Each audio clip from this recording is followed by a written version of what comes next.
Lord for us to be here. And all these leaders here today, they've come from different counties, different locations.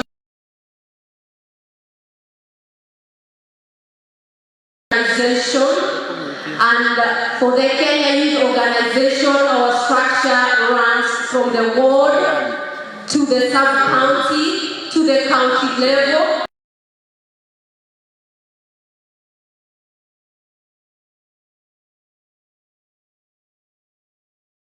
Not just to launch the organization, but also to be certified, to be given the award, and to be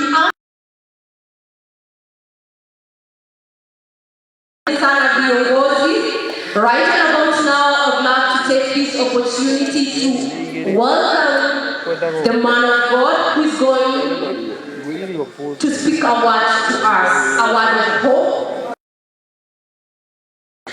Because mahali tumetoka ni mbali, si ndio viongozi? Si tumetoka mbali. I think we had our elections early in the beginning of this year in February. It was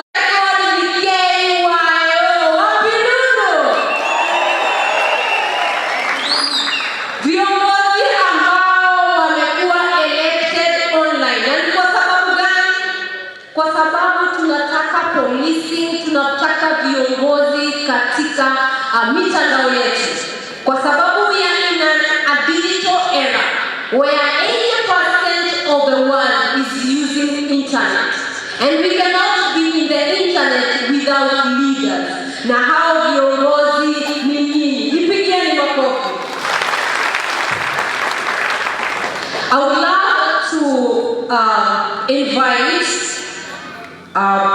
Bishop from Kiambu. He's called Bishop Peter Mwangi, who is going to share with us briefly a word of encouragement so that tunapoendelea tuzidi kukua encouraged na kujua kwamba I would like to recognize the presence of Honorable Masaki. Wapi makofi ya Masaki? Karibu sana.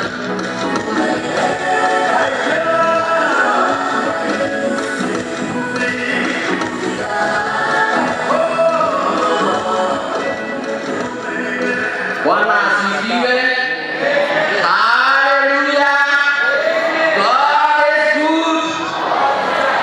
Salimia mwenzako, mwambie God is good all the time. I'm Bishop Peter Mwangi of Emmanuel Pentecostal Church of Kenya. I have been the chairman of Interfaith Kiambu County from last year.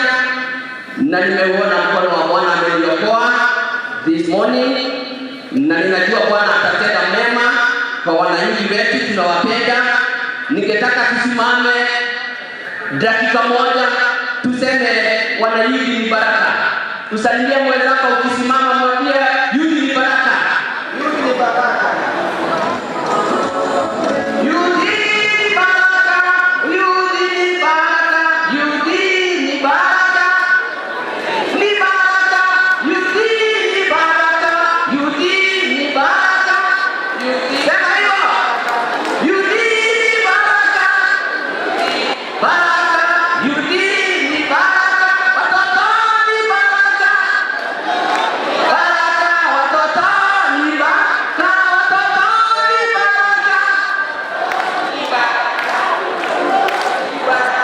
Ketini, Mungu awabariki sana.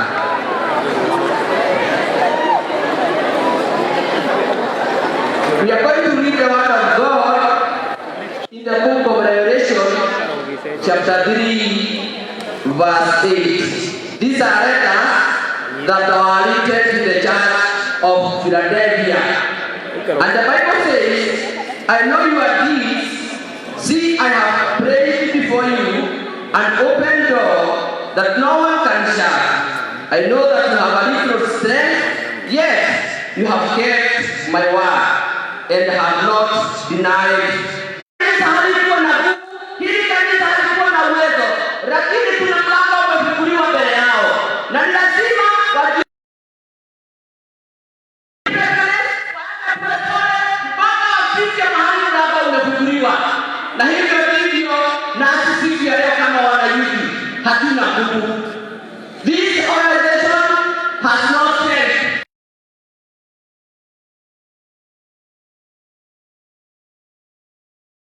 there is grace. Remember, there is grace. There is grace to continue. There is grace to continue until we reach where the door is. Bwana asifiwe sana. Na hivyo ndio tunakutana siku ya leo, ndio tufungue milango yenu ya baraka yenye Bwana ameweka mbele yenu. Mwambie mwenzako kuna mlango mbele yako. Don't lose hope. Continue with the journey, because before you there is a door. There is no door at the back. Nyuma hakuna mlango. Usirudi nyuma mwananchi. Mlango uko mbele yako. Niliokoka nikiwa kijana, nikafanya harusi 1986. Sasa mimi ni kukaa na hota every day. There is a door open every day for me to survive. There is always a door. Katika maisha, every month, every year, there is a door. Na nimekuja kudeclare, nimekuja kuprophesy ya kwamba this organization, the doors will be open. Millions and millions of doors will be open for this organization to continue. Bwana asifiwe sana. May God bless you. May God bless you. Wacha tuombe. Baba mwenye rehema, katika jina la Yesu Kristo, wewe ni Mungu mkuu waweza yote katika maisha yetu. Na bariki hawa watoto wetu na wakabidhi mikononi mwako. Neema yako izidi kufanya kazi maishani mwao. Roho wa Bwana azidi kufungua milango. Malaika wa Bwana azidi kufungua milango ya baraka na miujiza. Neema yako iwashikilie mpaka wafike mahali umewafungulia milango. Najua hawana nguvu, but your grace is sufficient, my Father. May you receive all the glory and the honor in the mighty name of Jesus. God bless you. Thank you. Asante sana. Na tunashukuru sana wakati tunatiwa moyo. Hii safari ni ndefu, si ndio? Ningependa kupata hii mic hapa chini. Ningependa kiongozi mmoja atuambie. We all know this, but it's good to jangle our mind and tujikumbushe. Uongozi ni leadership. What is leadership? Tafadhali, yes. Being in charge of somebody and a people. Sorry? Being in charge. Yeah. She said being in charge. Okay? Wapi makofi kwake? Every answer is the right answer. You want to try again? Good morning. Morning. My name is Ramadan Abdul. I think leadership is the ability to lead and lead vigorously. Okay. When you lead vigorously, Watu walama wakuoni. Assalamu alaikum wa rahmatullahi wa barakatuh. My name is Ramadan Abdul. I'm from Nairobi County, Kayombo Tole. So I'm saying leadership as defined by John F. Kennedy in 1963. He said, leadership is the ability to lead and lead vigorously. Thank you so much.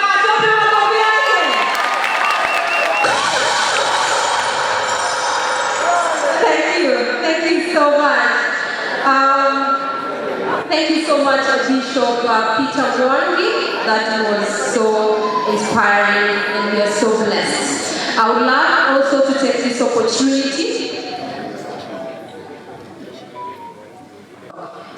I want to take this opportunity to introduce or give 1 minute of recognition to our guests that we have today, even as we are waiting for the other guests to come. Our chief guest is already around these bomas of Kenya. He must be somewhere at the gate. He is around from the office of the Ministry of Youth Affairs. I would love to introduce the MCA from Kisii, who is here with us. Just giving you 1 minute to salimia. Karibu sana. Wapi makofi yake?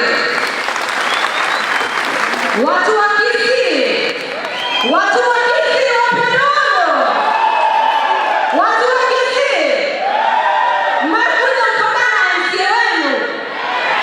Karibuni sana. Thank you. Ladies and gentlemen, good morning. My name is ABABU. Can I hear your voice?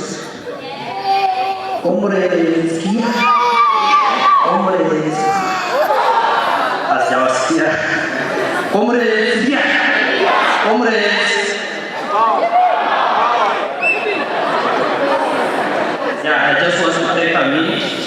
The only thing I love to say in this forum is the youth, or the face of the youth, is the commonwealth for the world. So the face of the youth is the present, the past, and the future. So there is nothing can match whether it is idea, whether it is the interest system of that youth. So I just want to congratulate you like a while and say the future is here. Thank you so much and God bless you.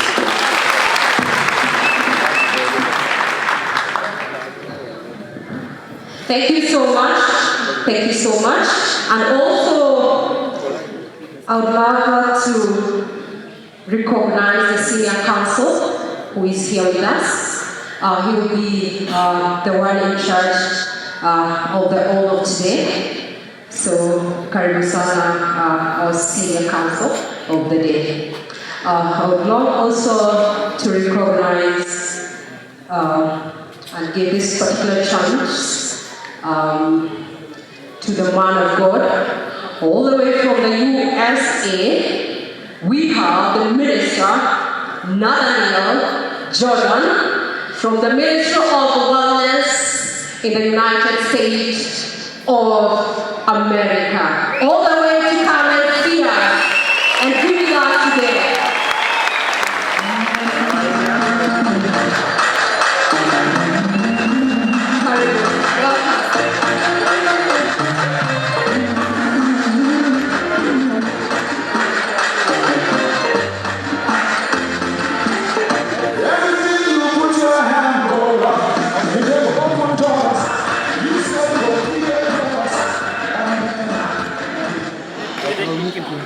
I want to give all praises, glory, and honor to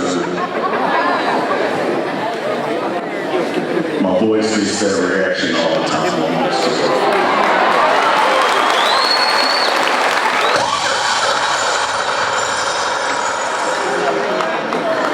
To God our Father and our Lord and Savior Jesus Christ, I'm honored to be here. I greet all of you all here today in the ancient African Hebrew, for peace be unto you, shalom aleichem. I am the Minister of Wellness, Nathaniel Jordan. I am your African brother trapped in America.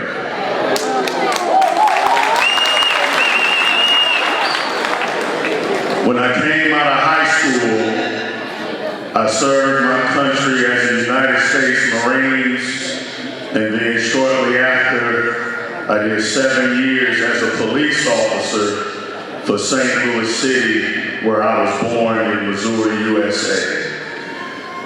But in 2015, God called me to become the Minister of Wellness and to travel all over the world to warn his people about a form of idolatry that is destroying our people all over the world. And so I have come here all the way from Miami, Florida. I've been here for 2 months now, preaching all over Kenya to issue you a prophetic warning that Kenya will not rise from the depths of poverty and disease if we do not stop violating the commandments of God as written in the book of Proverbs chapter 24, which states, "Be not thou envious against evil men, neither desire to be with them, for their hearts studieth destruction, and their lips talk of mischief." mischief. The word of God also tells us to fret not thyself because of evil men, neither be thou envious of the wicked, for there shall be no reward to the evil man.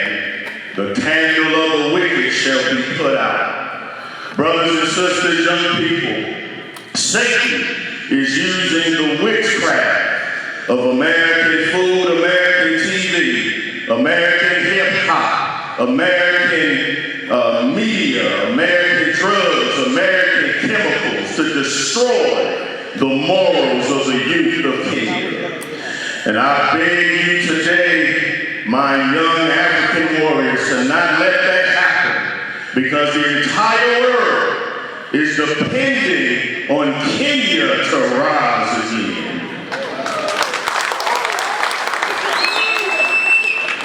I don't have a lot of time with you all today. I think Brother Kelvin, he heard me preaching at a church a few days ago here in Nairobi, and he asked me to share with you all for a few minutes. I haven't had a day of rest since I've been here. I returned to Sodom and Gomorrah, also known as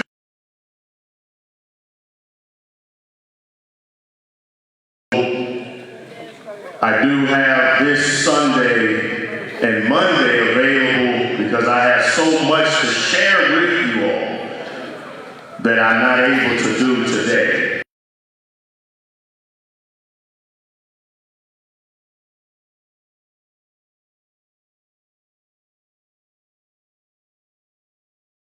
I will be here for a few minutes before I have to travel to feed and serve at an orphanage called Vineyard Children's Center.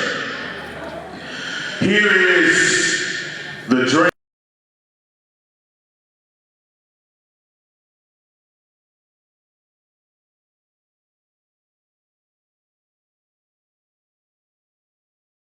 Produce enough healthy food, not with toxic chemicals from Europe. Healthy, organic food produced here in Kenya to feed all of Africans throughout the world. I have a dream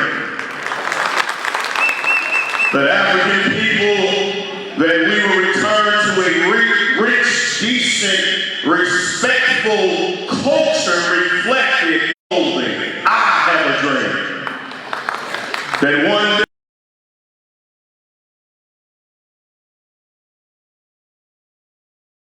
day we will realize that the most beautiful of all of God's creation is the African woman.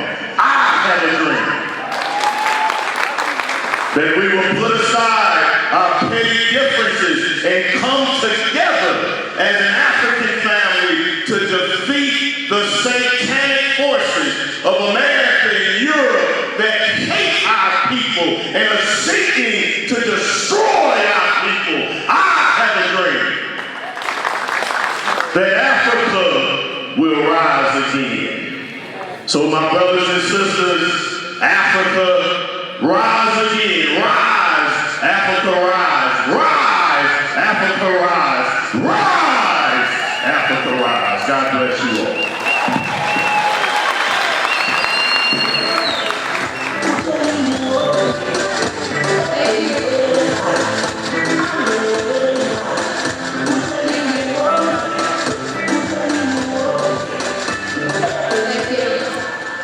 Thank you so much. We're so honored for coming and also for speaking to us such an insightful. We're so glad. And in Kiswahili, to say welcome, we say karibu. So we're so happy to have you here. Viongozi!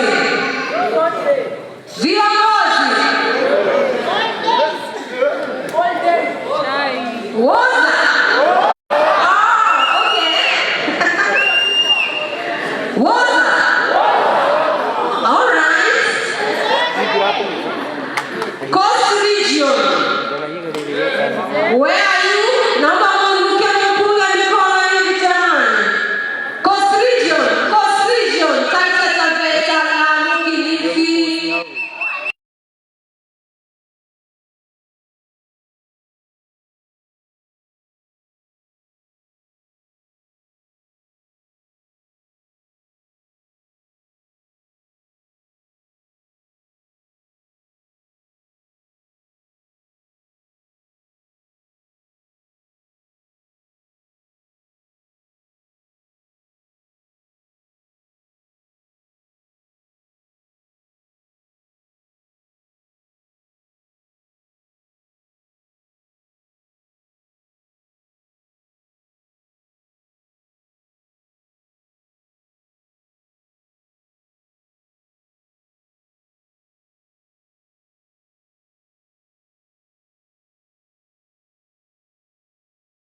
Asanteni sana.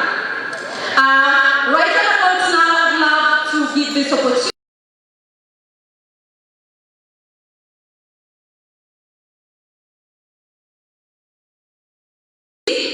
But before that, our guests are here, and also I'm told the Vice President of the Kenya Youth Organization.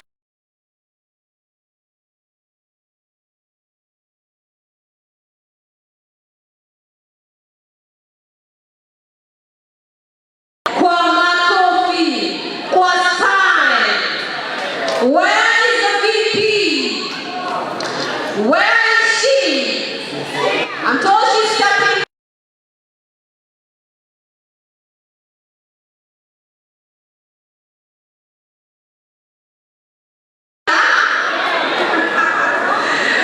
Alright.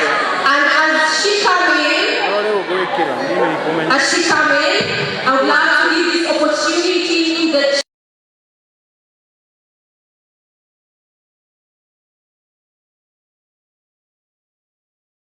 a keynote of 1 minute. I should be running here. Wapi makofi ya chairman wa kutoka Taita Taveta. Oi!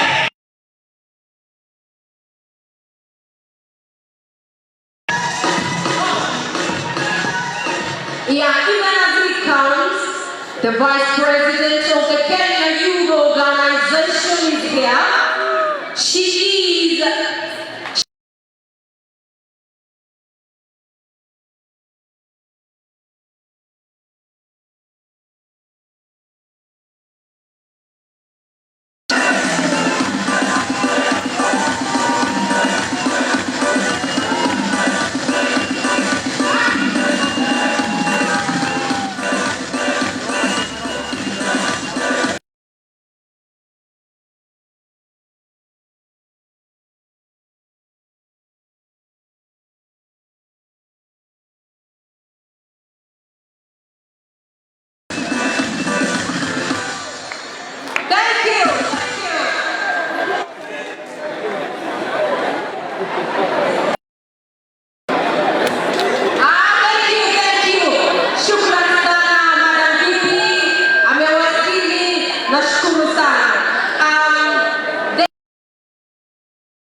swala nzima la vijana katika Kenya ni swala sugu, na yale ambayo kwamba ameandaa leo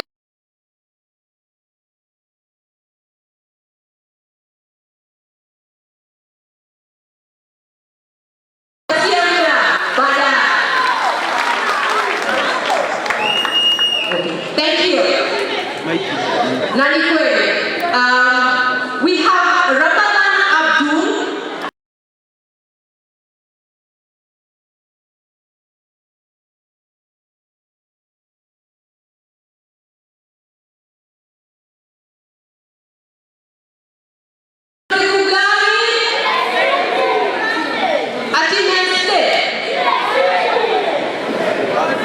It is 1 day.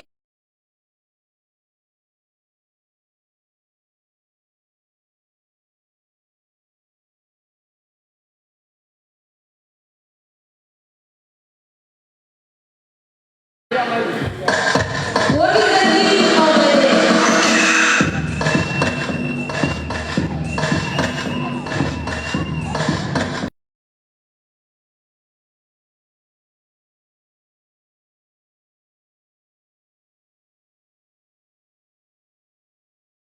What is the theme of the day? Today is 1-2 day. What is the theme? The theme of today is let the communities lead.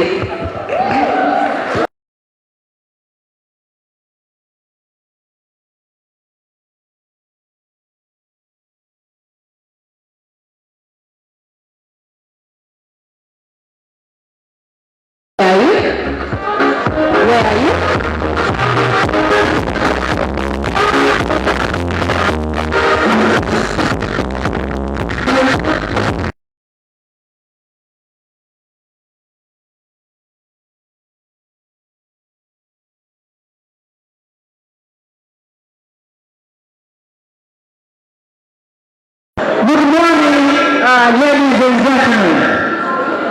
My name is Ramadan Abdul. I am defined by many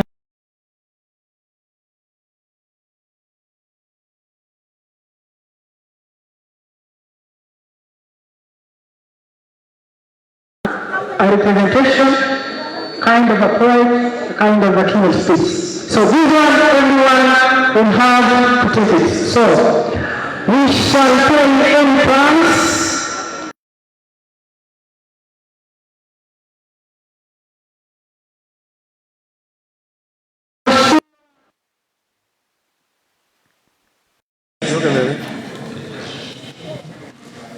Too many of us think that it is impossible.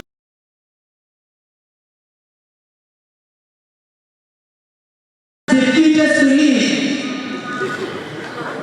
We are all here for the purpose of serving our country. And this one, I want all of you to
I only had a few words to encourage you as leaders who are coming to take over the leadership of youth of this country.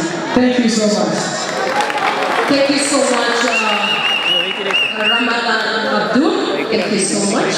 I would like to recognize the presence of also give time to go in the world AIDS.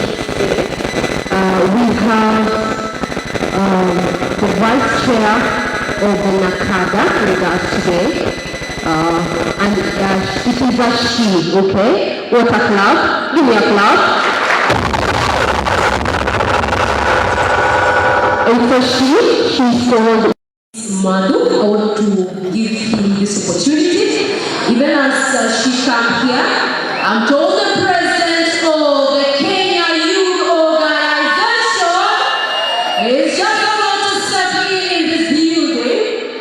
She's just about to step in the building.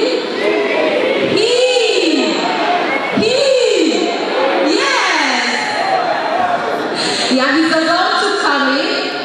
He's just about.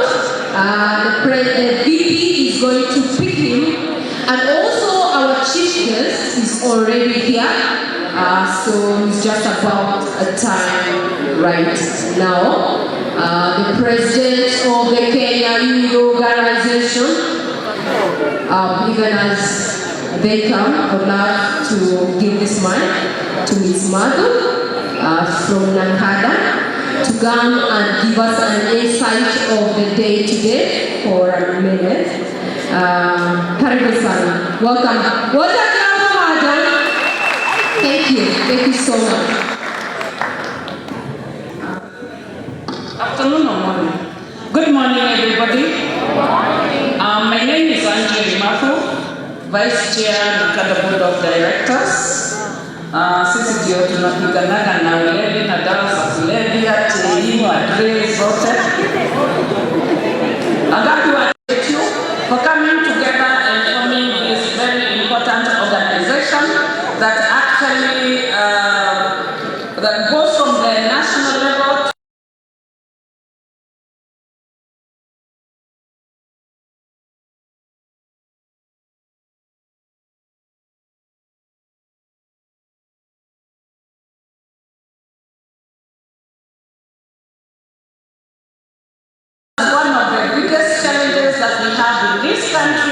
And the most affected people ni wana youth. So if we can team up together,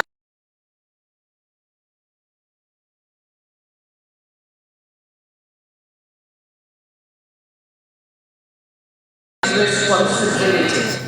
It's not another responsibility. See responsibility achieved kwenu peke yake. It's for all of us. From the individual to the family, to the community, to the county governments, national governments, clergy, wana youth, teachers, everybody needs to come on board. Because as Nakada sisi wenyewe kusema kweli, because sasa wewe neighbor yako ndio unauzana pale. If you do not tell the chief atajua. If you do not tell the police watajua. Because tunasema hivi na kama tunasema ushago, watu wanasema wacha hii convention na yani. When it comes to drugs, watachoka na maneno ya community. Usiconvention na yako because usiconvention na ya community, that means that you are confusing mtoto wako drugs and then huyu mtoto wako akipata psychosis na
Pero ni me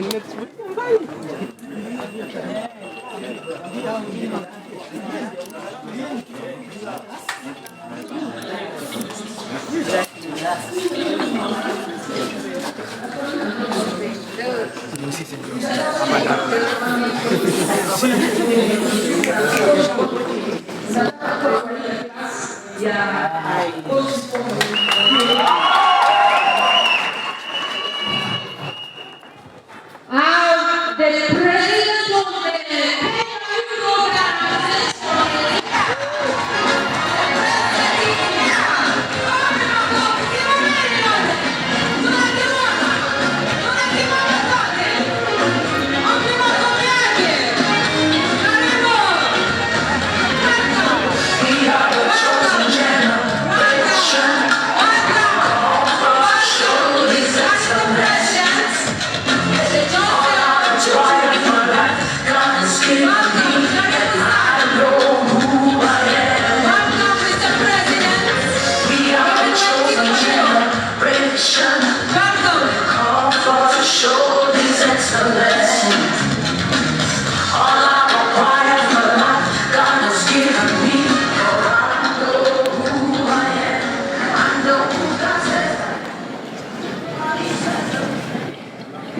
Okay, karibu officer and president of Kenya Youth Organization. So, as I was saying about alcohol and drug abuse, in the survey that was done, that was launched actually in 2022, we have 500 young people who are actually addicted to alcohol, 200 that are addicted to tobacco, and about 100,000 that are addicted to that and cannabis, respectively. Somebody asked me kama campaign imeenda mashinani, and that is why I said soon, and we have already started rolling out community-based approaches, and this is where now we are going to come in at the ward level, at the sub-county level, and at the county level. So we are going to engage with you. From your national level, you can engage with our national office through the headquarters. You can write to ceo@nakada.go.ke. For those at the county level leaders in KYO, they can actually reach out to our regional offices. County and sub-county can reach out to our regional offices. We have regional offices in Nyeri, we have it in Kisumu, Kakamega, Mombasa, Embu, Eldoret, and in Nakuru. So we are ready to work with you, engage us, reach out to us, write to us, so that we can work together and see how we can fight this menace. Because remember, addiction is a disorder of the whole person.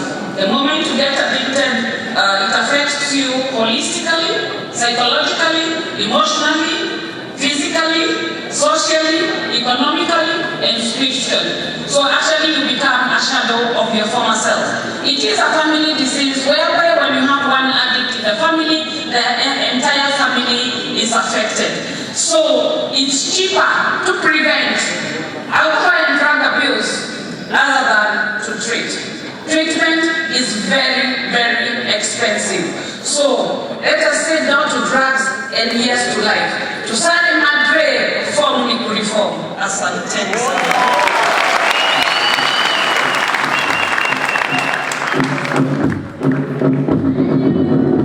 Thank you so much. Thank you so much, the Vice of the NACADA.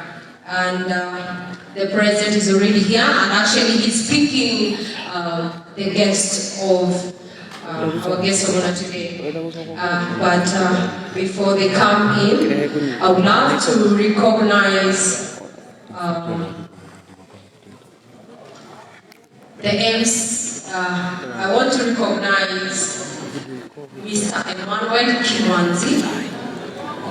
Where are you? Right.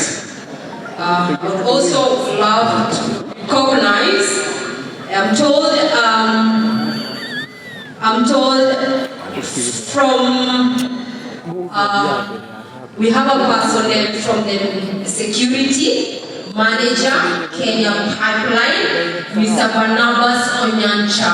Where are you? Thank you so much, sir, for coming. And also we have Honorable Auntie?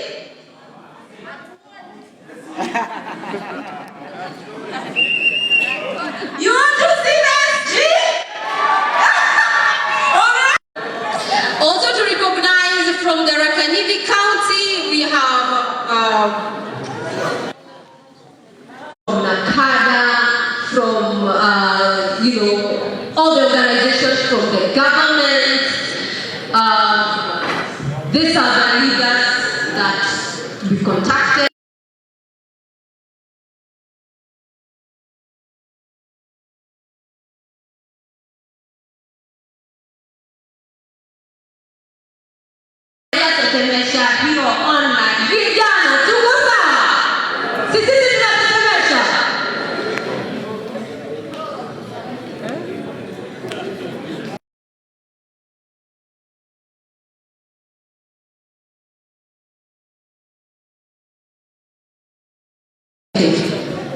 Yes.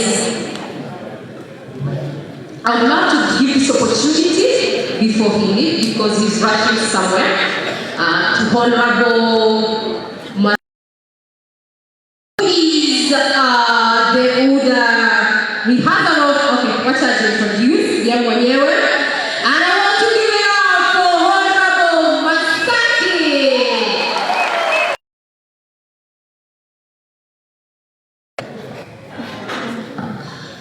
morning, everyone. Vijana oye! Vijana viva!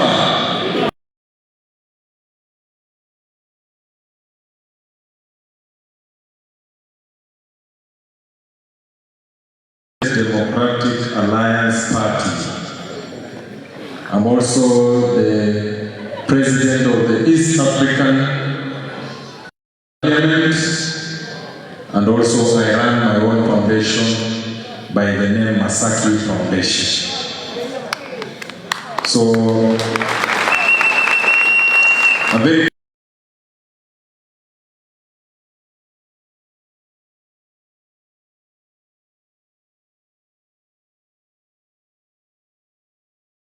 founders of this organization, because it is through this organization that young people get to find their space in the leadership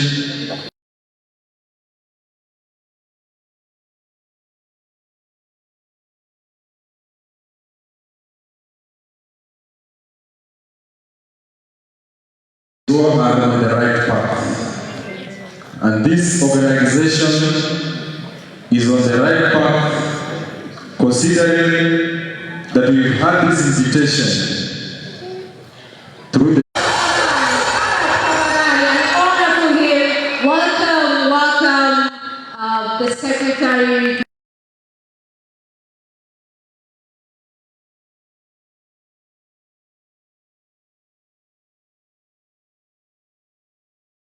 Thank you.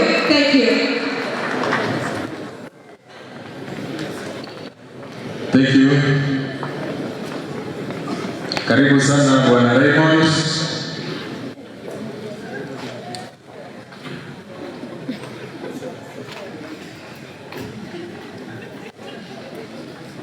You know, when I heard Raymond is coming to,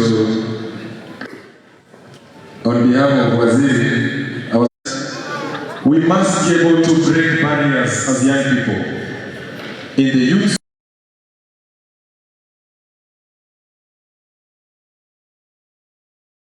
For the leadership position. For instance, when we were going for the election in 2022, the number of young people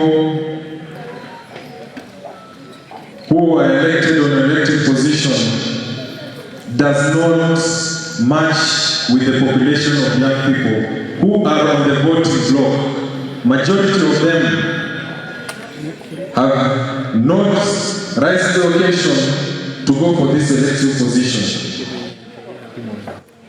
In 2022, I was contesting for the Senate of Nairobi County. And I was the young person who was in that front. And because of pressure, we don't have support of young people. I was forced to step down and give them that chance to another person. Young people, we have the numbers.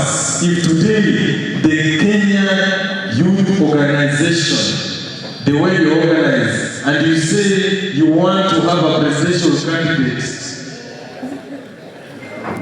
do you know we can have a president who is a young person? Do you know that is possible?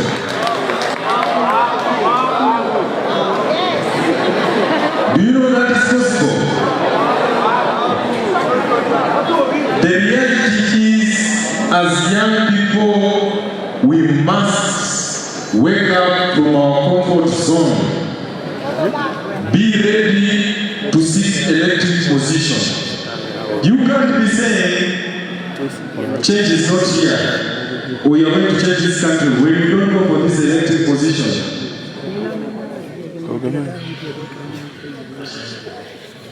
Come 2027, we will be there on the ballot, and we want to go and make a difference, both in the Senate and in the National Assembly, so that we can transform the lives of our people and our community.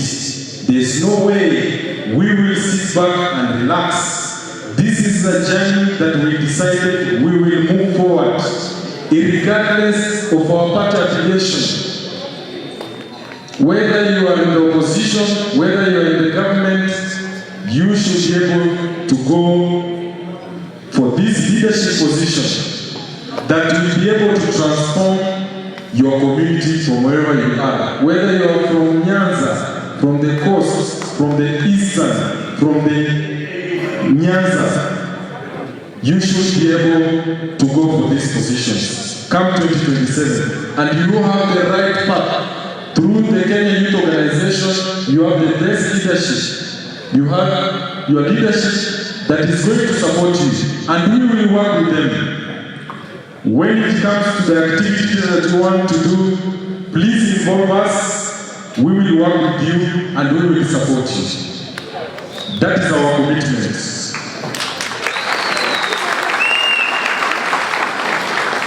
So young people, don't feel you're being left out. I think I'm the most successful young person. I have an open door policy in my office. Yes. Those who have been able to reach out, we are working together. And we welcome this organization to come together and work together with us so that we can be able to have this activity that we are doing reach out to many of you, because you are just a segment. I don't have much to say, and I want to commend you for this launch. Na Mungu Mwenyezi Mungu aweze kuwabariki. Asante.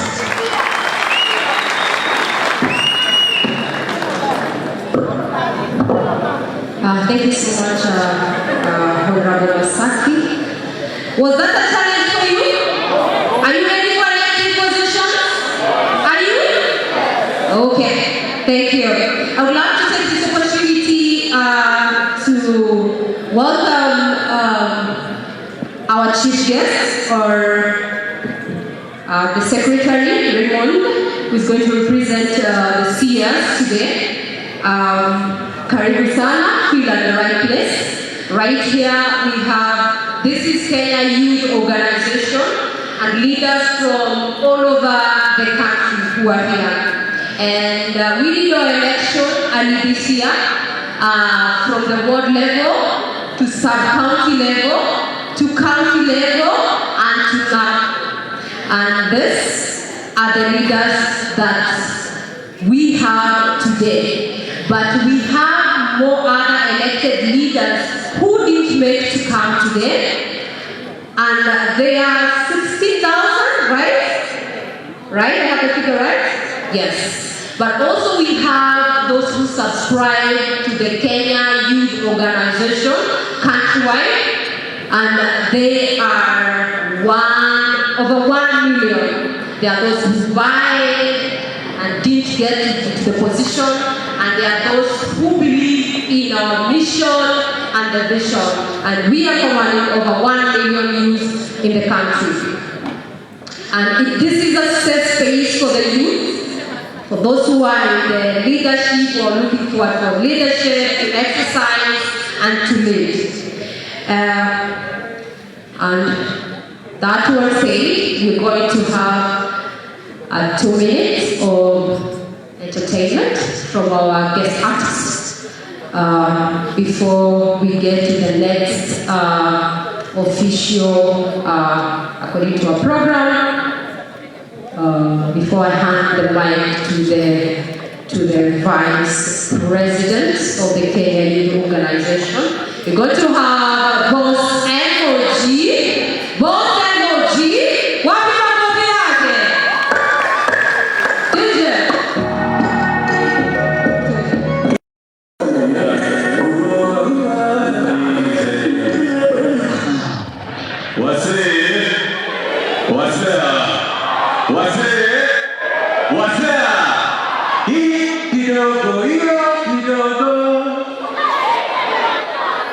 Today is my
psychology.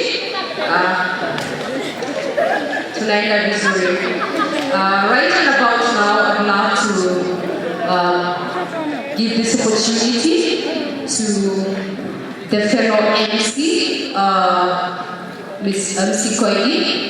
I'd love to give to you this mic because you're getting to the next session of all of the office to all leaders.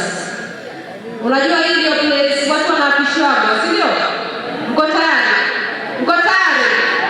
All right. Okay. So I'd love to give this mic to my fellow MC, who is going to usher in the senior council, who is going to take charge and take, do the all of the office, so that we can have the VP, the president, and all other leaders. Huu ni ule wakati ndio unaingizwa ofisini, tuanze kufanya kazi, si ndio? Mko tayari? All right. Karibu sana.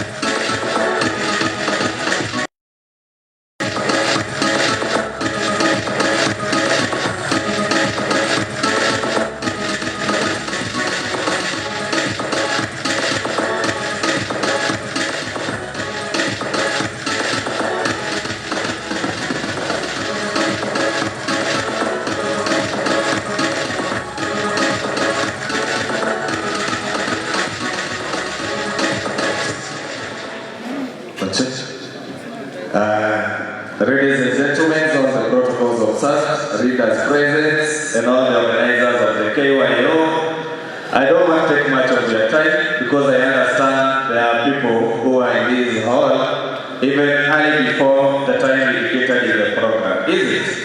And so if I have to take your time, I'll be very brief and direct to those who are coming here to participate in contribution, so that I don't take much of your time. I understand there are those who are going to transfer far away to the other counties, na kwa hivyo sitaki kutumia muda wenu sana. First of all, I would like to recognize and appreciate the vision carriers, the people behind this vision, na kwa sababu walikuja na hii idea, I want to have Kevin ndio tuweze kupigia makofi. Where are you, Kevin and Jeremiah Kimeo? Tuwapigie makofi. These are the guy who started came up with an idea, whose time has come. Na wako hapa. Tuwapigie makofi. This is Kevin Wawero and we have Jeremiah Kimeo. Where is Jeremiah? Haya, si muhimu atusalimie hata kama ni dakika moja. Karibu. Hello. Praise God. Honorable leaders present, all protocols observed. Viongozi wa Kenya Youth Organization. Hello. My name is Kelvin Warren from Kiambu County. As you all know, that is where the organization started.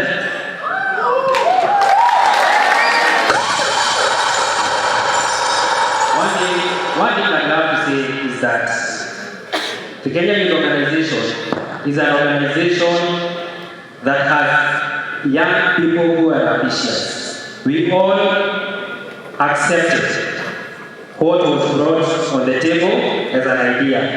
It is because of us that we actualized and made Kenya Youth Organization what it is today. Tafadhali tujipigie makofi.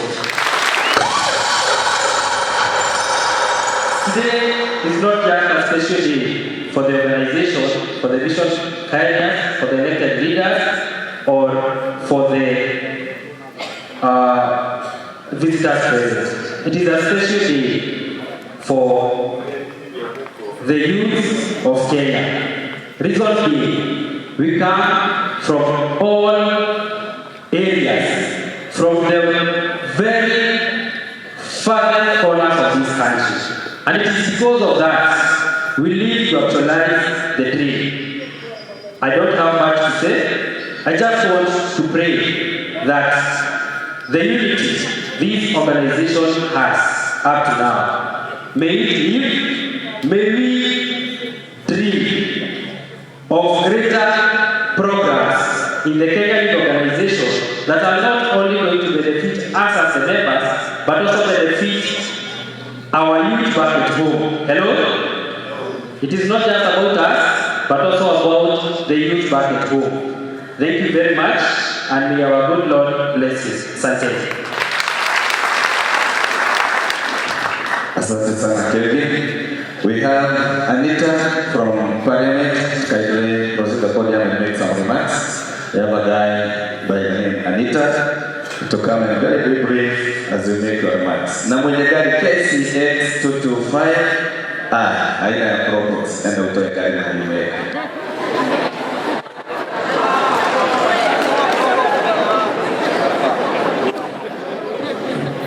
Good morning, everybody. Hi, Mr. President. Kiamba mkoani. My name is Anita Mbugwa. I'm glad to be here this morning. And I just want to thank everyone who showed up today. As young people, I know we are fighting for our positions.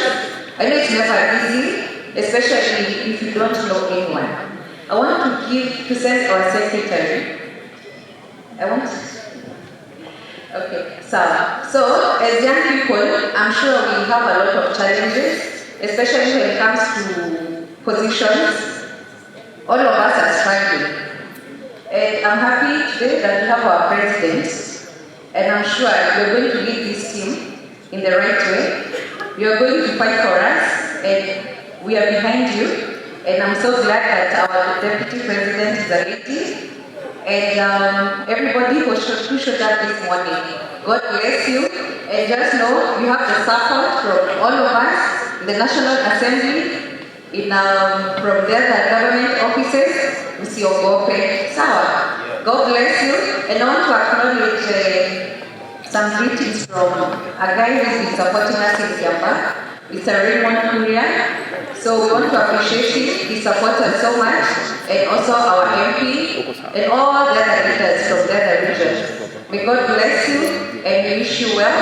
And today is a big day. Please, this is Mr. Hauni Katiwayo is such a huge movement. And I'm sure we are going to make impact in our community. Senior?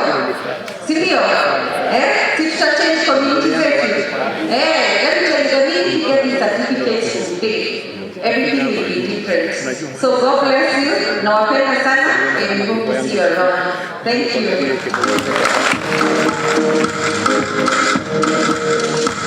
Asante sana kwa sababu ya kutii na kutumia muda mfupi sana. I wonder you do me a favor. If you have a smartphone or a gadget, tafadhali have it, chukua simu yako. If you have a smartphone or a gadget and make a selfie, alafu tuipost kama KYO official. Chukua simu yako. Kama uko na simu, make sure you do a selfie. Upige selfie kali, then you post under the hashtag KYO official launch. Toa simu. Ensure simu yako ni nzuri. Ndio ukipost, weka filter tamu mpaka mama yako ashindwe ni nani huyu. Yes. Upige selfie tamu. Alafu weke pale kwa all your social media handles so that we make this day a memorable and a big day. And as we do that, let me have the chairman, Taita, to come and do the remarks. And thereafter we get our next keynote speaker as we wait for the procession of our waziri ndio tuweze kuendelea. Tupigie chairman wa Taita makofi. And I thank you.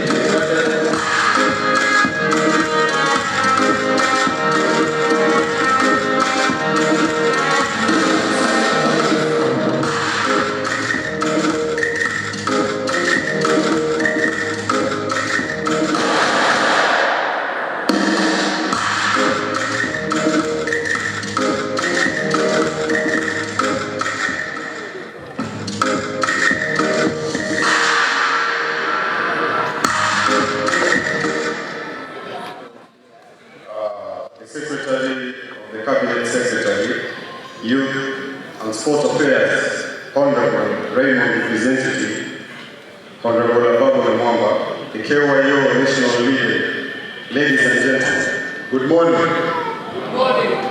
I am delighted this morning to be in the presence of leaders, both young and old, from across the country. My name is Enoch Shete, the chairperson of Kenya Youth Organization, Taita Taveta Chapter. Also representing the coastal counties, Mombasa, Lamu, Kwale, Kilifi, and Tana River. I would love to acknowledge the presence of Mr. Liz Ram, the chairperson, Lamu County.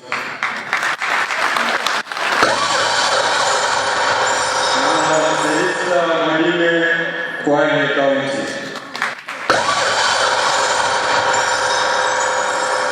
I want to start by thanking everyone who believed in this dream when it was still an idea. I want to also thank everyone for not letting this rot away as one of the best ideas, but pushing it into fruition. Vijana wa Coast tunasema asante. The youth in Taita Taveta and coastal region as a whole face the same challenges as youth anywhere in Kenya, and I will not belabor that. We are all privy to that. However, I wish to highlight that we, the youth from the coast, also have our unique challenges that are brought about by many factors. The main challenge being marginalization of our region. Wengine wakilia hawana viatu, sisi tunalia hatuna miguu.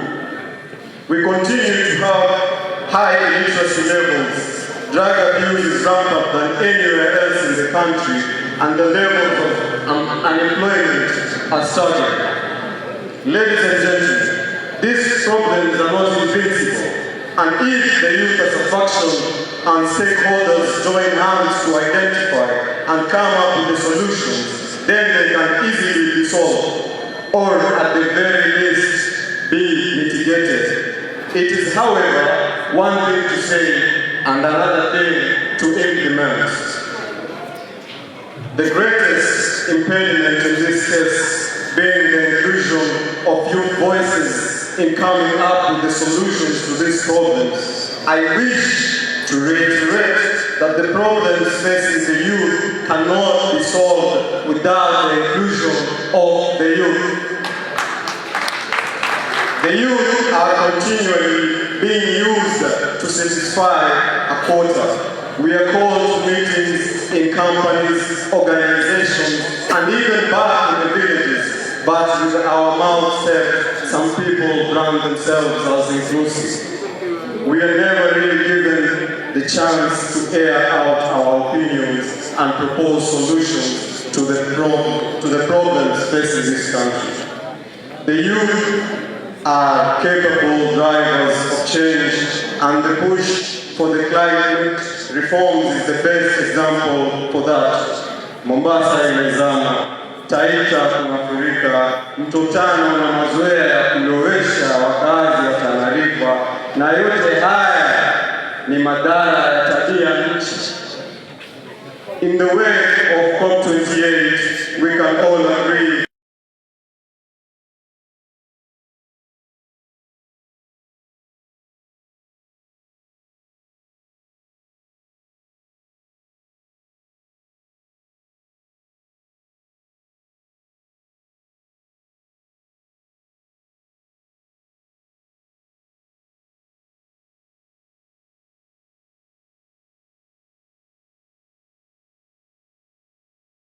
opportunity to call for more concerted efforts among all stakeholders to address these problems in a more inclusive way. Kitaita tunasema chapcha, Kiswahili tunasema asante. Thank you so much and God bless you. I look forward to an engaging conference. Asante.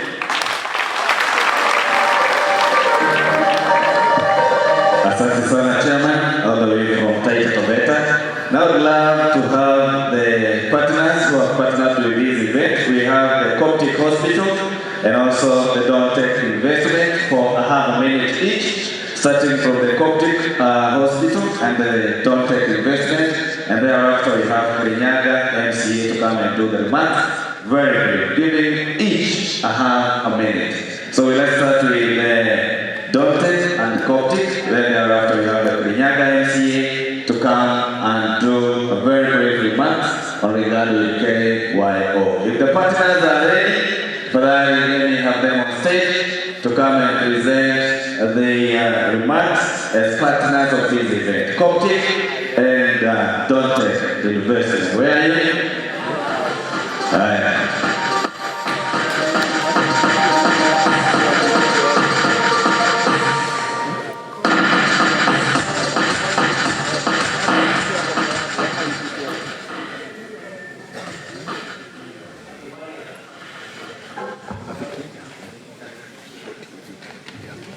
Good morning, everyone. Abari. Yes, this is Coptic Hospital representatives. Today we are partnering with you to offer several services. We have tested ourselves at the entrance. So this being our leader, I request her to definitely explain what we are offering. Kindly take advantage of these services. We got them just for you. Thank you. Good morning. I would like to invite you to our tents. We are offering free HIV services as well HIV testing services, and we can answer any question you have. We also have a gender-based program where we give free treatment for anyone who is undergoing any form of violence, and that is common among our youth. So please feel free to walk in at any time, whether at our hospital but also at our tent. We have qualified counselors who are available and a team that's available to attend to you at any point. Karibuni sana. Have a good day.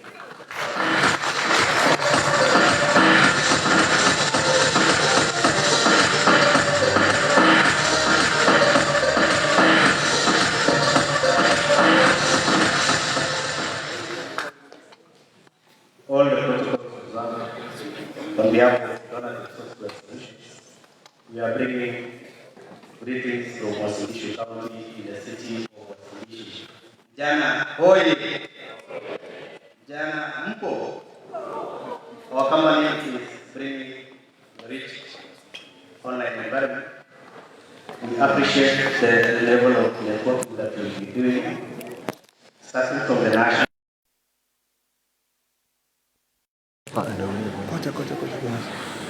With us as the programs which we've been running, the programs are centered towards technology. The first and the most completed one is a registration portal whereby you can register your members and they can be reflected online. So this has been enabled through the leadership of the President and all the leadership, through the talks that we had at the partnership, to our CEO, Madam Dorothy Philip. We shall be bringing you the opportunities in the busy sector, whereby you will be able to engage the youth. All those are to do with Urembo. Urembo is an online app which is in the Play Store. For purposes of maybe reference later, you will download the app, take interest in it, and then we shall be coming to engage further as the programs will come in. Our prayer would be that the Kilifi and the coastal region presenter was talking, that we shall uplift the youth by giving them the empowering opportunities, same as those who will be in Nyanza County in real time, so that we can harness, because we can appreciate that if you have a national outlook here, what are we taking to the fellow youth who elected us to be in these seats? I think that's what I would take home as a challenge. If you came on behalf of your county, then with us at Donatech Software Solutions, we shall be your partner in terms of technology. Mukirudi nyumbani, msalimie huko mashinani.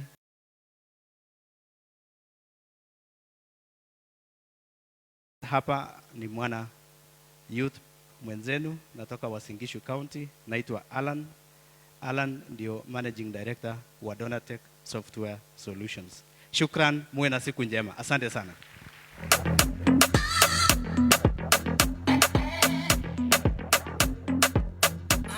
On the beat. Thank you, DJ. Now we want to commence on an official part of the commissioning of the officials, starting from the ward level to the national level. And I would kindly request,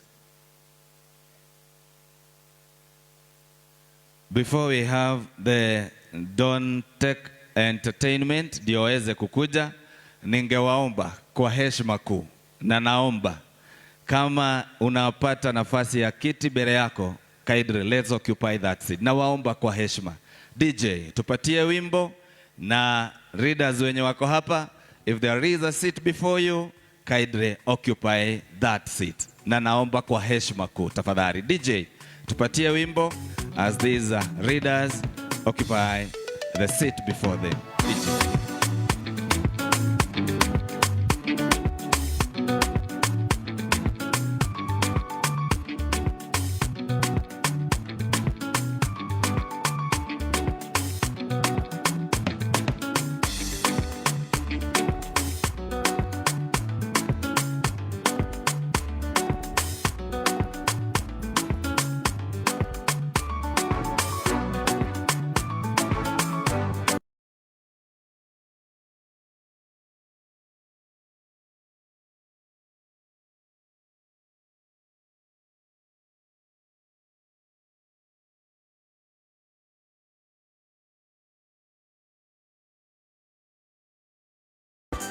Mavijana hoya, jumping socks eya, form ni gani, form ni uniform. Mavijana form ni uniform, my uniform ni uniform, my jangi form ni uniform, my bo. I've done the crime, zita to murder, them gonna murder me, them gonna murder them. I can still see there are vacant seat here. Najua naona kuna watu, tafadhali. For the sake of coverage, nawaomba. For the sake of coverage, it won't cost you much. Tafadhali, chukua hiyo nafasi ya kiti iko mbele yako. And as we do so, let's have artists or those to come and present.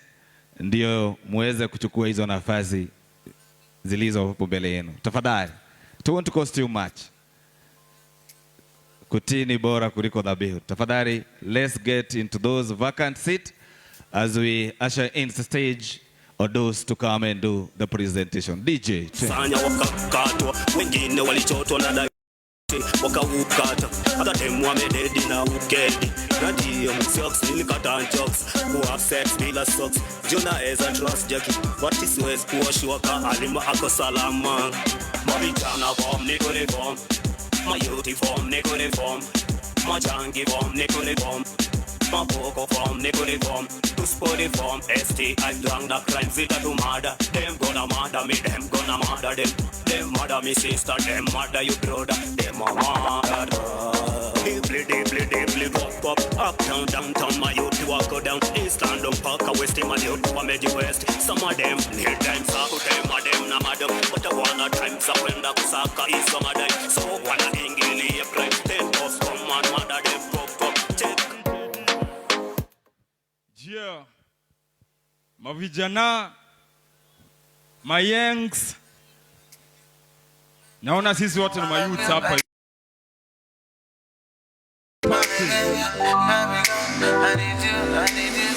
From the first time I saw you, I thought that I know you. All the beauty in you.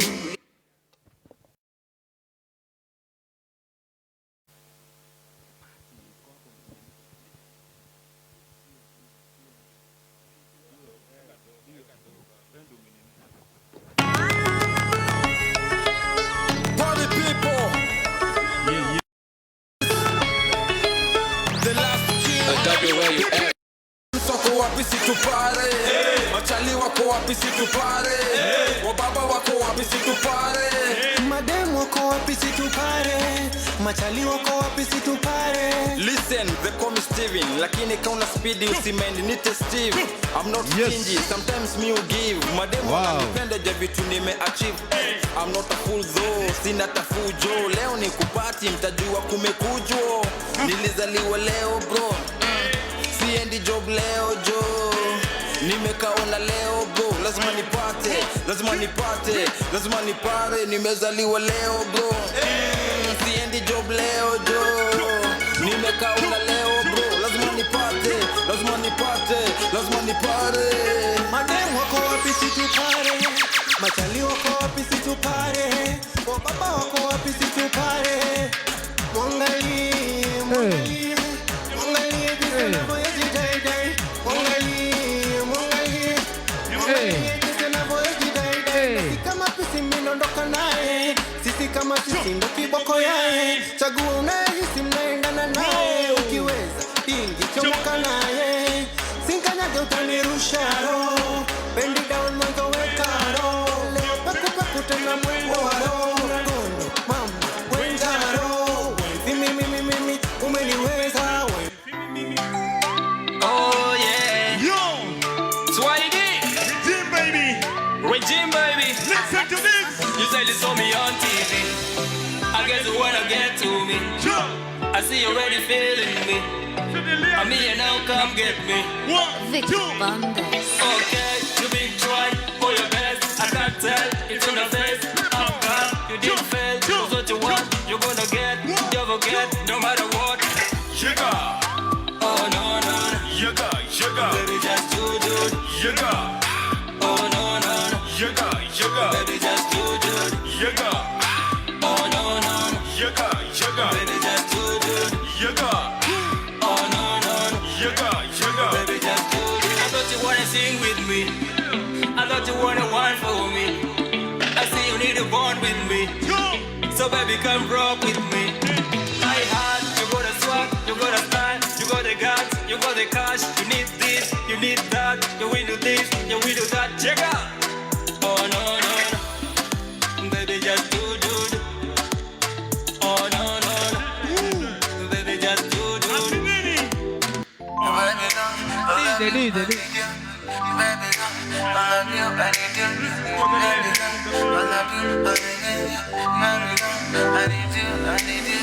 From the first time I saw you, I thought that I know you. All the beauty in you, yeah. I couldn't walk away. Walk away.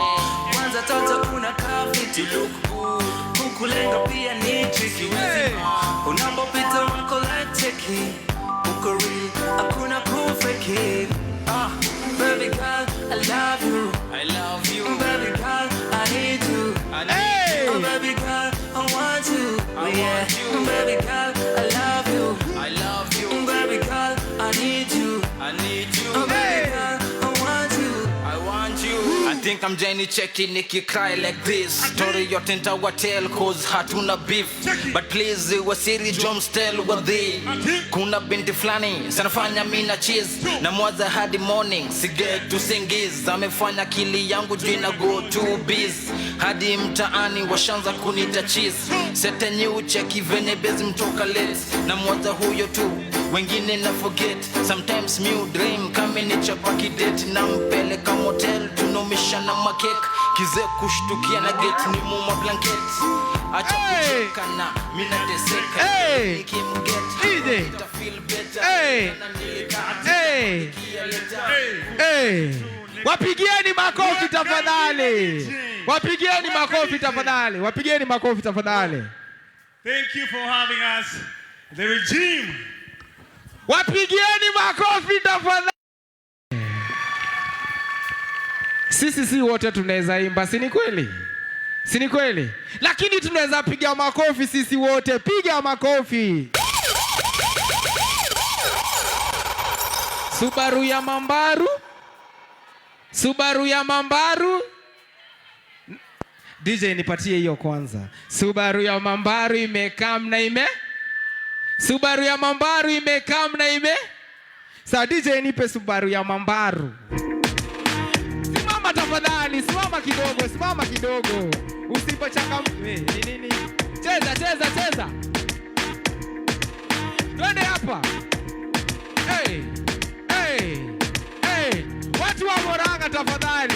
Hey. Fala mekam na mezubana na chikia di subari mambari mekam na meja. Subari mambari mekam na meja. Subari mambari mekam na meja. Cheki fala mekam na mezubana na chikia di subari mambari mekam na meja. Subari mambari mekam na meja. Subari mambari mekam na kinini. Kam na kinini. Watu wa Murang'a shida ni gani? Watu wa Murang'a shida ni gani? Kam na kinini. DJ. Ati watu wa Murang'a wajui kudance. Sisi kama watu wa Murang'a dance ni moja, hatunaga ingine, ni hapa tu. Ama aje, si ni kweli? DJ nichezee moja tafadhali. Watu wa Meru sikuwaona hapa. Wako wapi watu wa Meru? Watu wa Meru Watu wa Meru tafadhali. Kama umetoka Meru tafadhali, ngoma moja safi tunadansi wote. Si ni kweli? Watu wa Meru hapa. Watu wa Meru.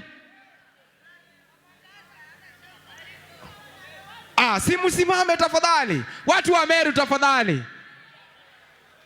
Watu wa Meru.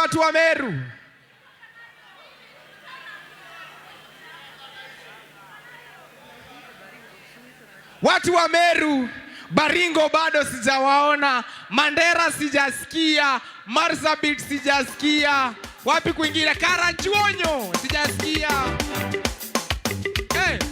Watu wa Meru.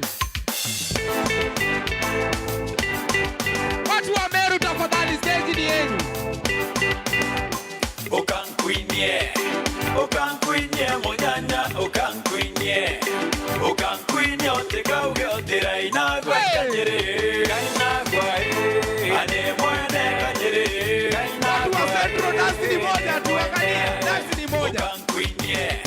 Okankuinye modoni, okankuinye otekauge otera inagwa kanyere, kainagwa ane mwene kanyere, kainagwa ane mwene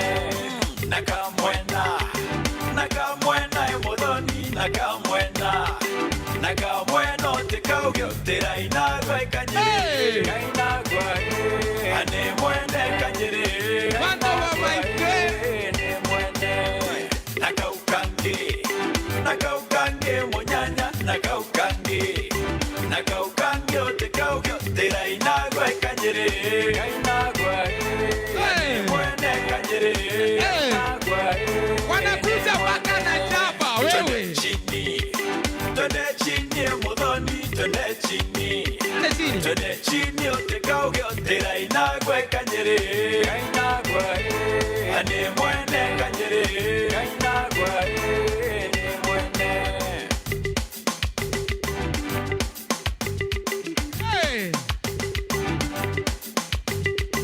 DJ kata kaneza washika, kata tafadhali. Kata. Kaneza washika na wako na taksin. Kuna ingine? Kadhambi.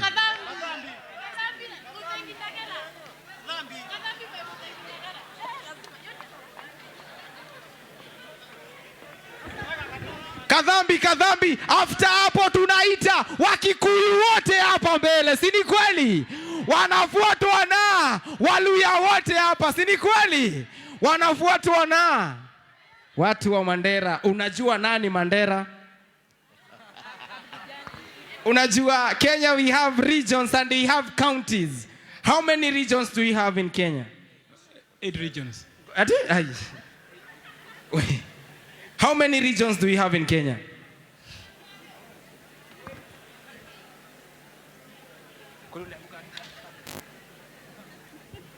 Hey, Buddha, niaje?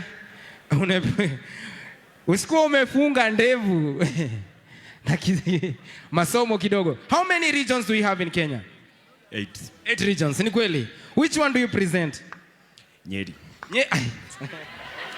Hey! Watu wa Meru wapewe ngoma tafadhali.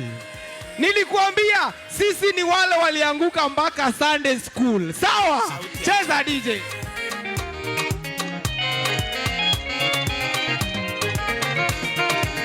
Mobaraka na William Tobeto Royekana Morini matire ibere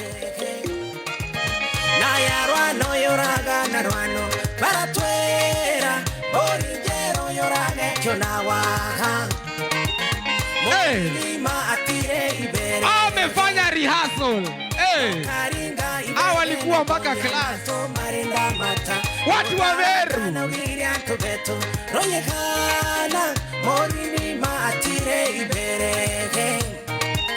Na yarwano yoraga na rwano baratwera borinjero yorage chonawa. Hawa wameenda mpaka kwaya. DJ kata. Tuliambiwa if you want to date someone from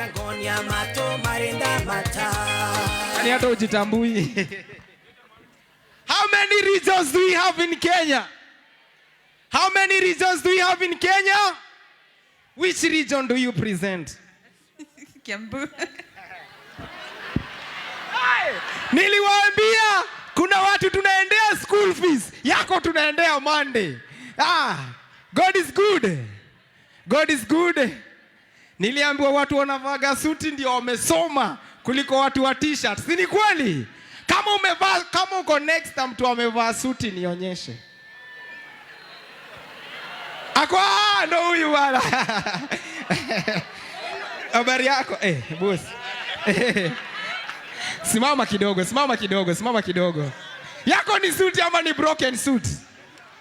Yako ni suit ama ni broken suit? Ni suit. Aya, mimi I represent Mandera. Which region is that? Endea school fees. Zara tujamaliza.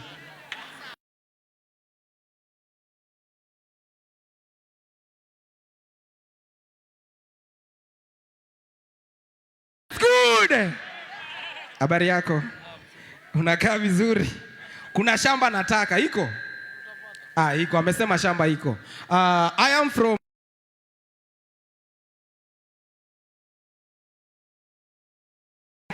Mpigeni makofi.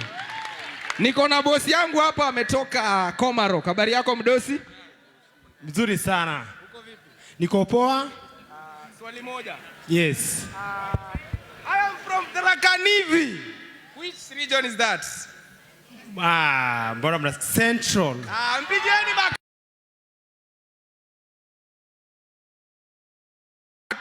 Sisi ni mimi usemaga tu kweli. Sisi ni wale waliangukanga mpaka Sunday school. Si ni kweli? Habari yako? Niko mzuri. Umetoka mtaa gani? Mpigieni makofi. Nimetoka Bungoma. Haya. Which region is that? West. Hapana. Wacha kumsaidia. Sawa, umemsaidia.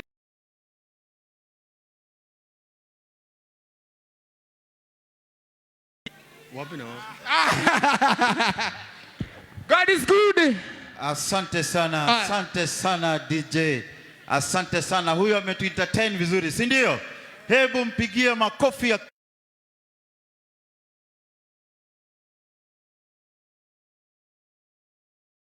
naenda kuwa na some entertainments because the CS is just there. We are just about to do the swearing in and everything. So we need to go to do very, very fast. And I believe that we are going to make it.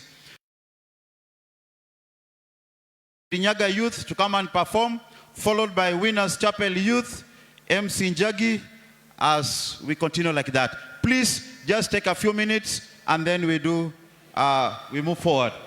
Kirinyaga Youths wako wapi? Faster kwa stage tafadhali.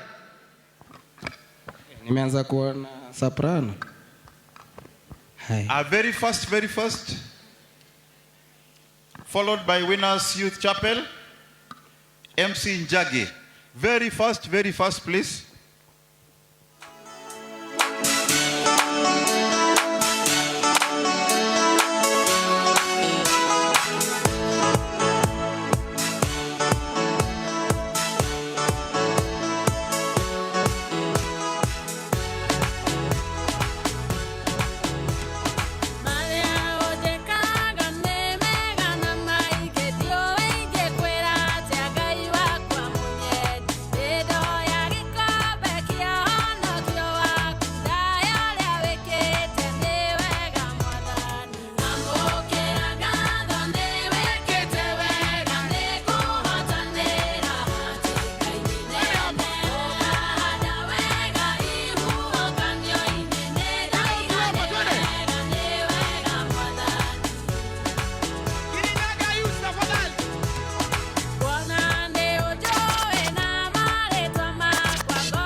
Ndoka mbere yaku Mwathani ngenda turikanire na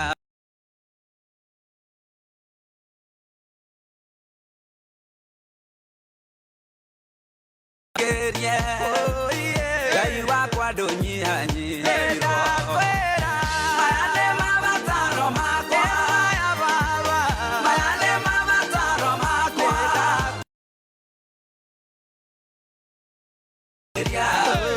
Ngai wakwa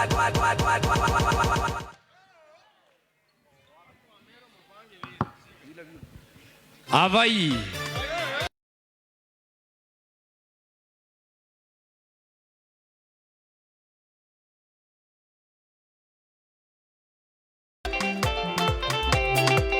Wapi makofi ya Kirinyaga wewe?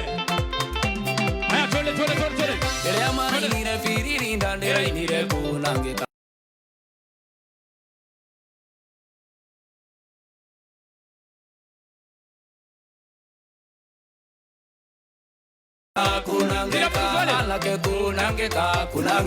kunangika aire tu kunangika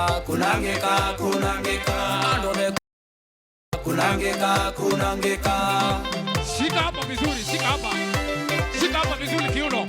Unazunguka hivi, unazunguka.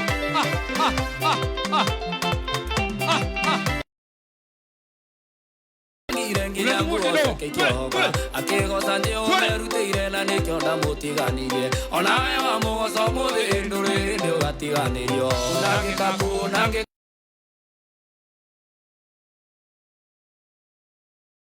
kunangĩka airĩtu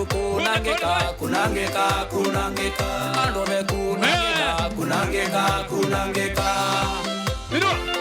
Wapi chaman gere wewe kuja hapa. Chaman kuja hapa chaman kunangeka. Tole.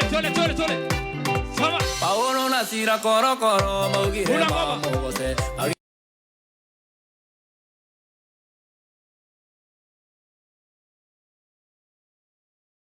Kunangeka alake kunangeka aire tu kunangeka andone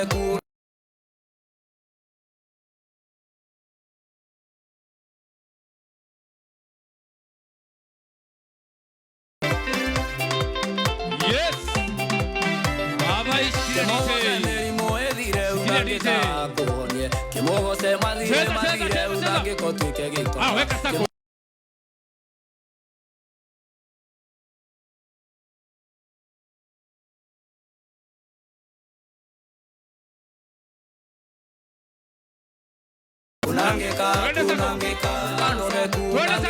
kunangeka hivi Kirinyaga wewe.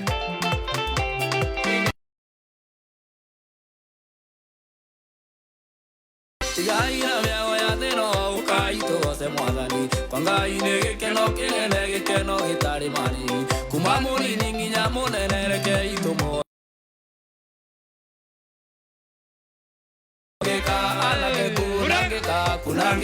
kunangeka airĩtu kunangeka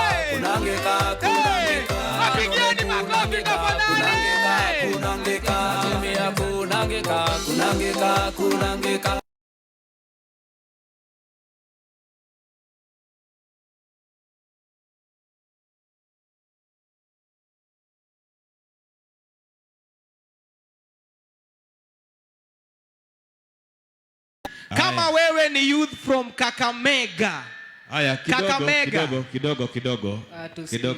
Let me cut you short. Ningeomba watu wote ambao wako nje sasa tu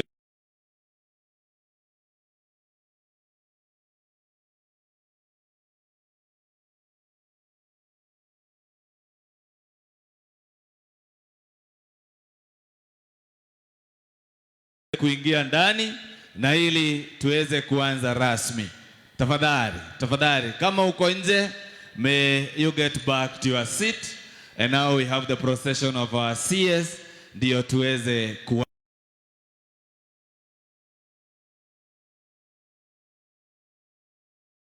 Wenye usalama na waomba walioko nje waweze kuingia tuweze kuendelea.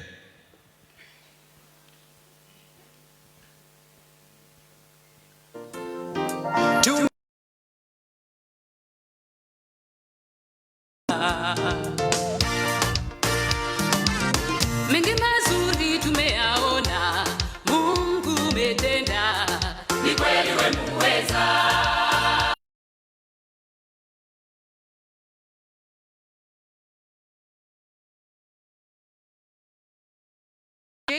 And my fellow MC of the day for this particular time.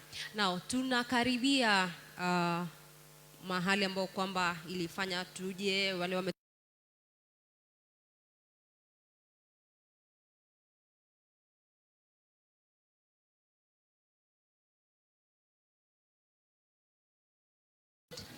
and he's just about to come in.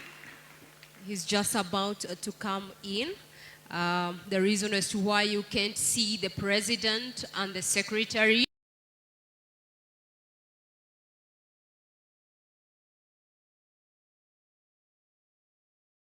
in kindly, the security that are taking charge of us kindly request you, and if you can hear my voice, kindly get inside.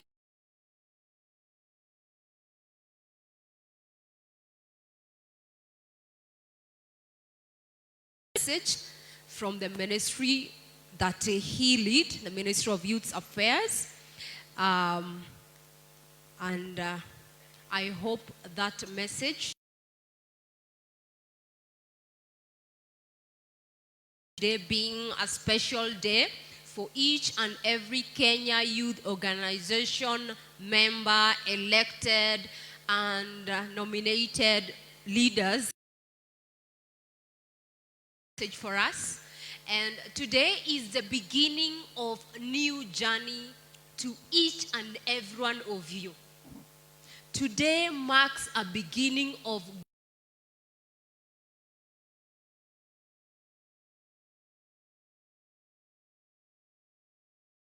to be one of a candidate to vie to whichever position that you vied for. It was not a mistake. It was planned by God, and that particular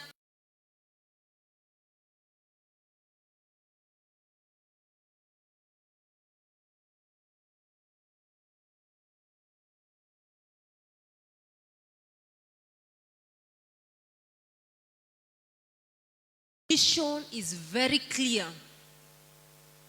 And it was the bold step that you took that today marks a great day in your life.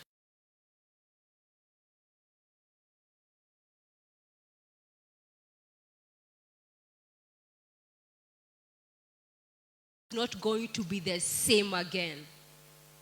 As we launch this organization, it means a new journey of leadership in your life.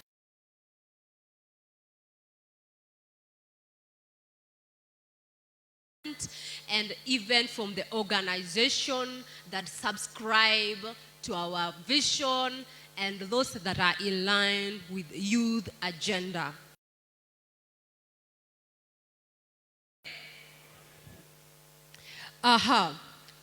The senior council get in and the waziri.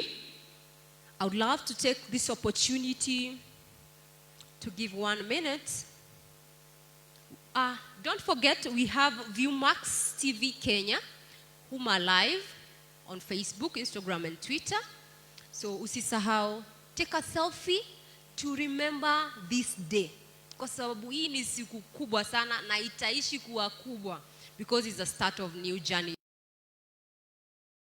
Coming in, let's fill those seats and let's make sure that we are very attentive as the Waziri is coming to speak to us and give his speech. And also the speech from the President. Yes, I would love to give this opportunity to people, representative of PWD, who is called Kagure, who is going to give a remarks or keynote for 1 minute. Are you ready? Are you? All right. Give him a hand clap. You want to come or you want to stay here? Let me give you the mic. You're okay here? I know we appreciate for coming. This is your moment. 1 minute, please. 1 minute. Good afternoon. All protocols observed. My name is Gakura Nzaria, disabled representative Murang'a County. It is in the Kenya Kwanza government that we have a PWD who is a representative of the Take two. It is only in the Kenya Kwanza government that we feel represented, because one of us, who is Isaac Mwaura, is now the government spokesman. That is a plus. Number two, it is in the Kenya Kwanza government that we were added some years for those who are working. We were added 5 years to go for retirement. That means when people are retiring at the age of 60, the PWD shall be retiring at the age of 65. That's a plus. However, there are some challenges that we go through that are not highlighted, and that's what I want to bring to your attention. One is transport and mobility. For example, for a PWD to move from one place to another, that person has to be loaded pocket toys, because you're going to be overcharged.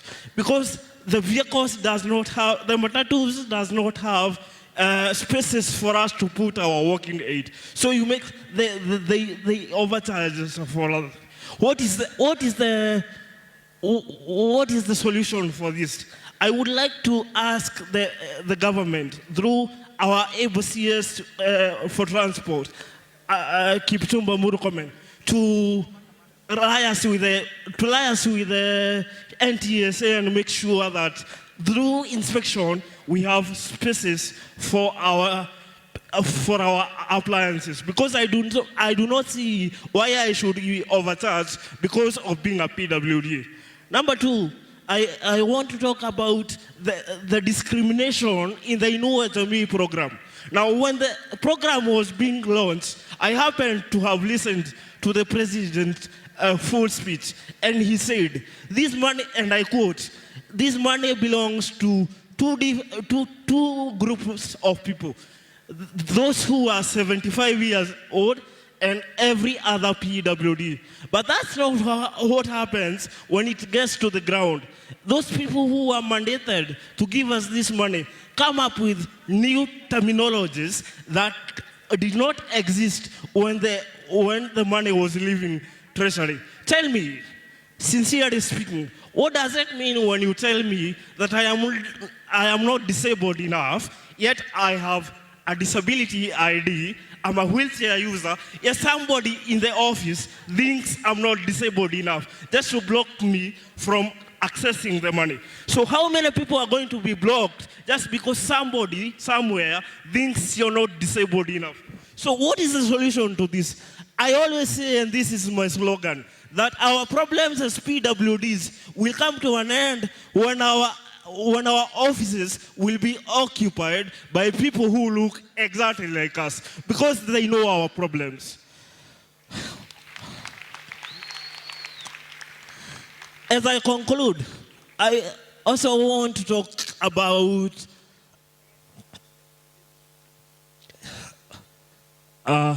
let me conclude there, because I think my 1 minute is done. Thank you very much. My name is Gakurenzer.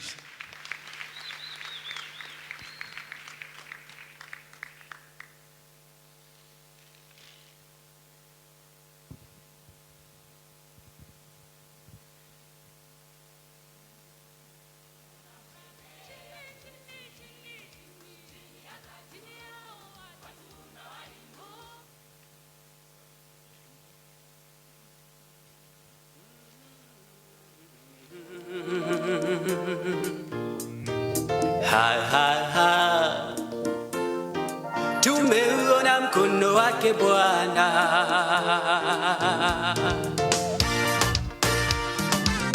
mengi mazuri tumeyaona, Mungu umetenda, ni kweli wewe muweza, ulitamka vitu vikawa,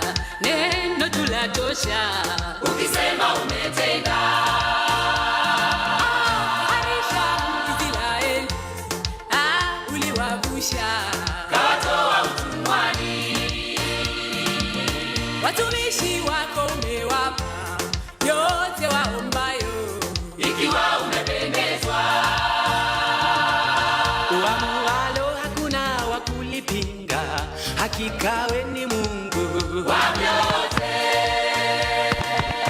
Unatawala dunia na vilivyomo, makuu umeyatenda Jehova.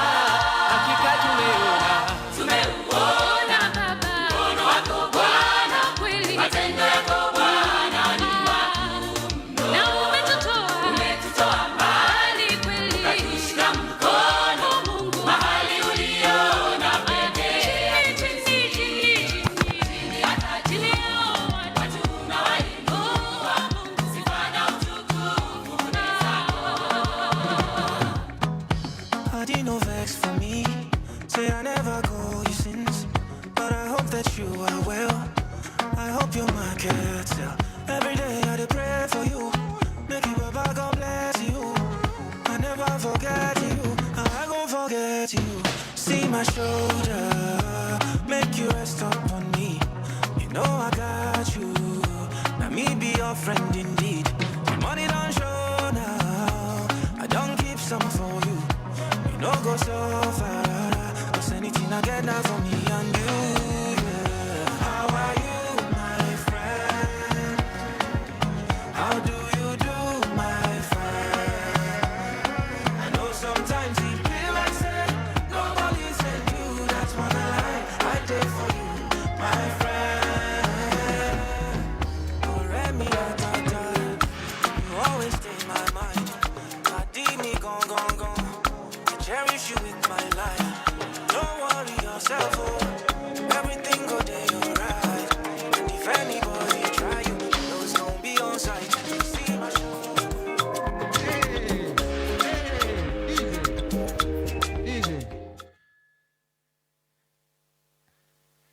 God is good. God is good. God is good.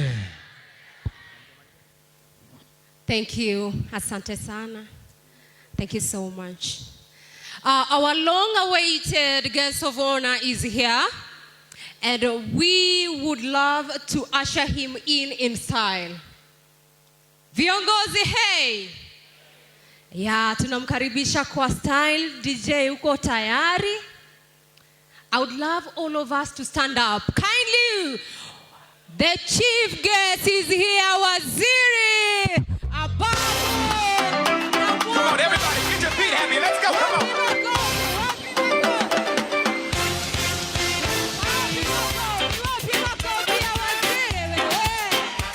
Where's my Islanders? Can some of y'all run down here to the front real quick? I gotta know who's in the building. Where's my Islanders? I need y'all to run down here. Come on, let me see you.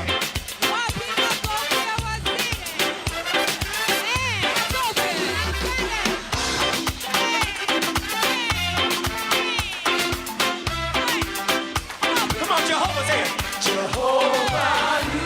Say it. I trust in you. In you. Say it, y'all. Oh, Lord. Jehovah, you.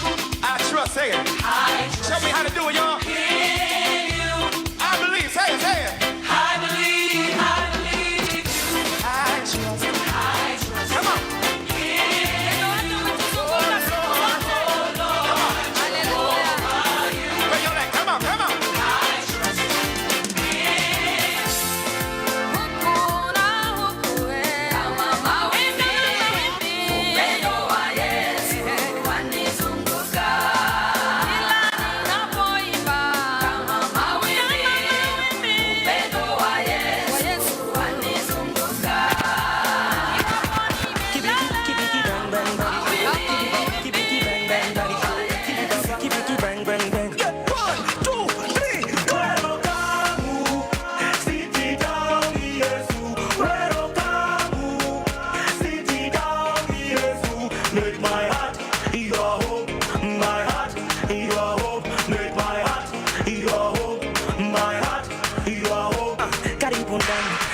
Ndani itoa chuki na kisirani, toa uchoyo hata udani, leta furaha, leta amani. The heart of man is wicked, kaa kila siku hadi weekend. Karibu ndani, shetani nje, kaa ndani nibadilike. Oh mama, my, my. Oh nataka ukakakai. Shetani bam.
Jipigia makofi.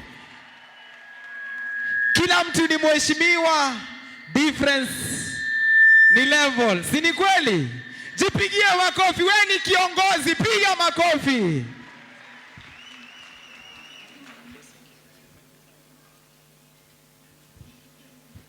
Thank you so much, a super hype man, for coming. I would love to take this opportunity to say thank you so much to Waziri, who is our chief guest. He's here. We're so glad to have you. We are so happy to see you and to have you here. These are the youth of Kenya from different parts of the country. We are the Kenya Youth Organization. We have all the county represented here. Mimi nataka kusikia sauti ya vijana, sauti ya viongozi. Viongozi hamjambo? Wapi nuru ya viongozi? Coast Region, tuinuke kidogo papa bwana watu waone jamani. Waziri anaomba kuwaona watu wa Coast Region. Watu wa Nyanza, mko wapi watu wa Nyanza?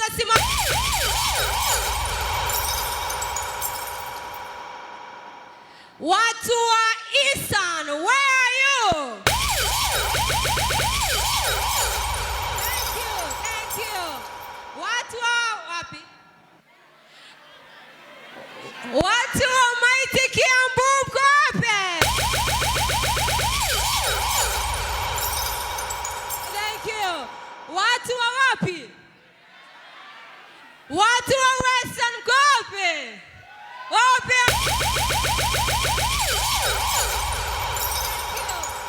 Watu wa wapi? Watu wa Mlimani, mko wapi?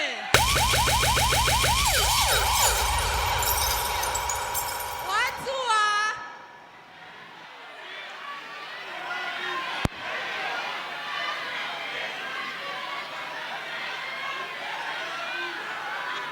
watu wa Nairobi, mko wapi?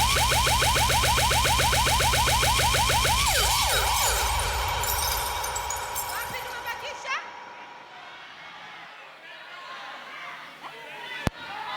Kiamba? Oh, watu wa Kiamba, mko wapi?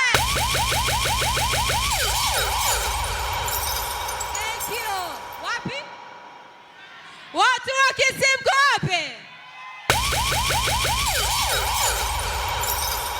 Wapi kwingine? Watu wa Masai Land, mko wapi? Asante. Watu wa wapi? Watu wa North Eastern, mko wapi? Thank you. Watu wa wapi?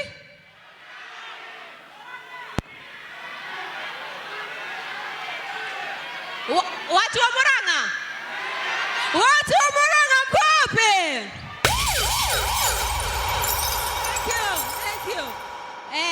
Tunawatambua viongozi wote from the ward level, from the sub-county. Where? Wapi? Wapi? Wapi? Watu wa Rift Valley.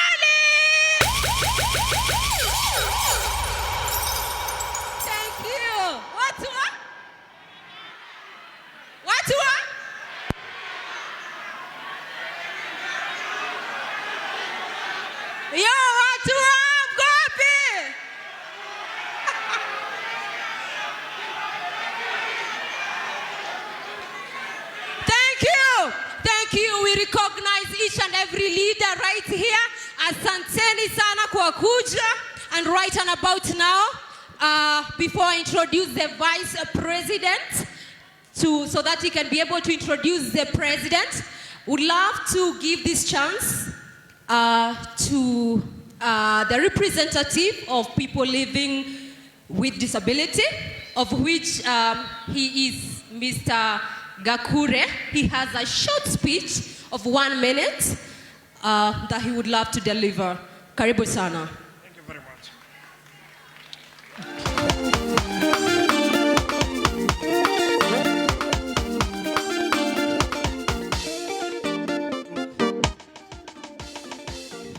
Waziri ABABU NAMWAMBA, CS for Sports and Gender, all protocols observed. My name is Gakure Nzaria, the PWD representative Murang'a County. Na kwa sababu my intention was to pass a message to the government, and the government representative is here. That's why I'm here. So, according to the last census in 2009, our number is 6 million. And 6 million is not a number to joke with. It's a number that can make you a president. So I want to start by acknowledging the government do his business without the interruption of the Kaju askaris. However, there are some challenges that we go through that are not highlighted, and that is what I am here to highlight. Number one is mobility and accessibility.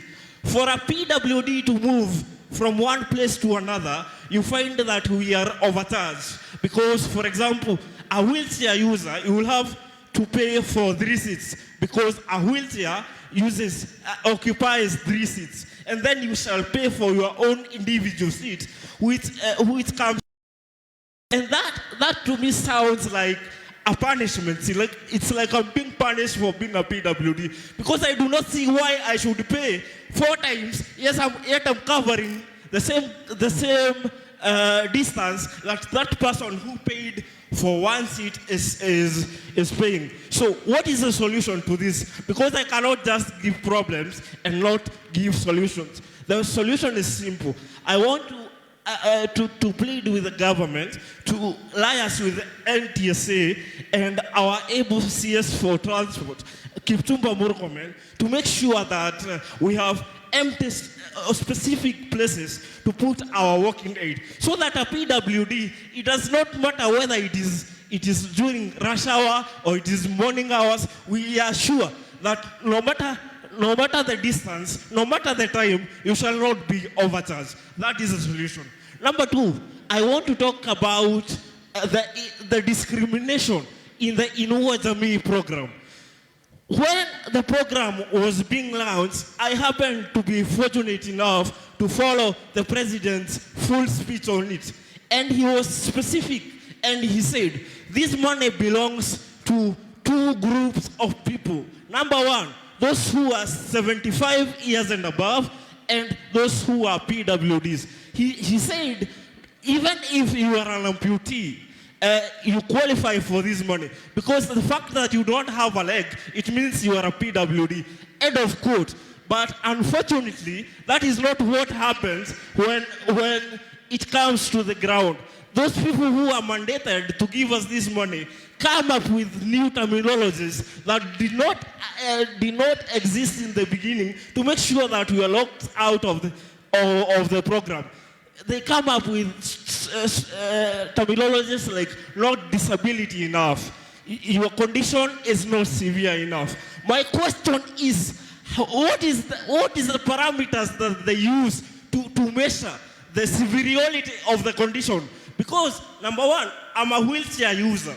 I have a disability ID. I have a medical report from a government hospital, which I have to renew after every 5 years because they expire. Yet somebody somewhere thinks I'm not disabled enough just to block me from accessing money that rightfully belongs to me. So what is the solution to this?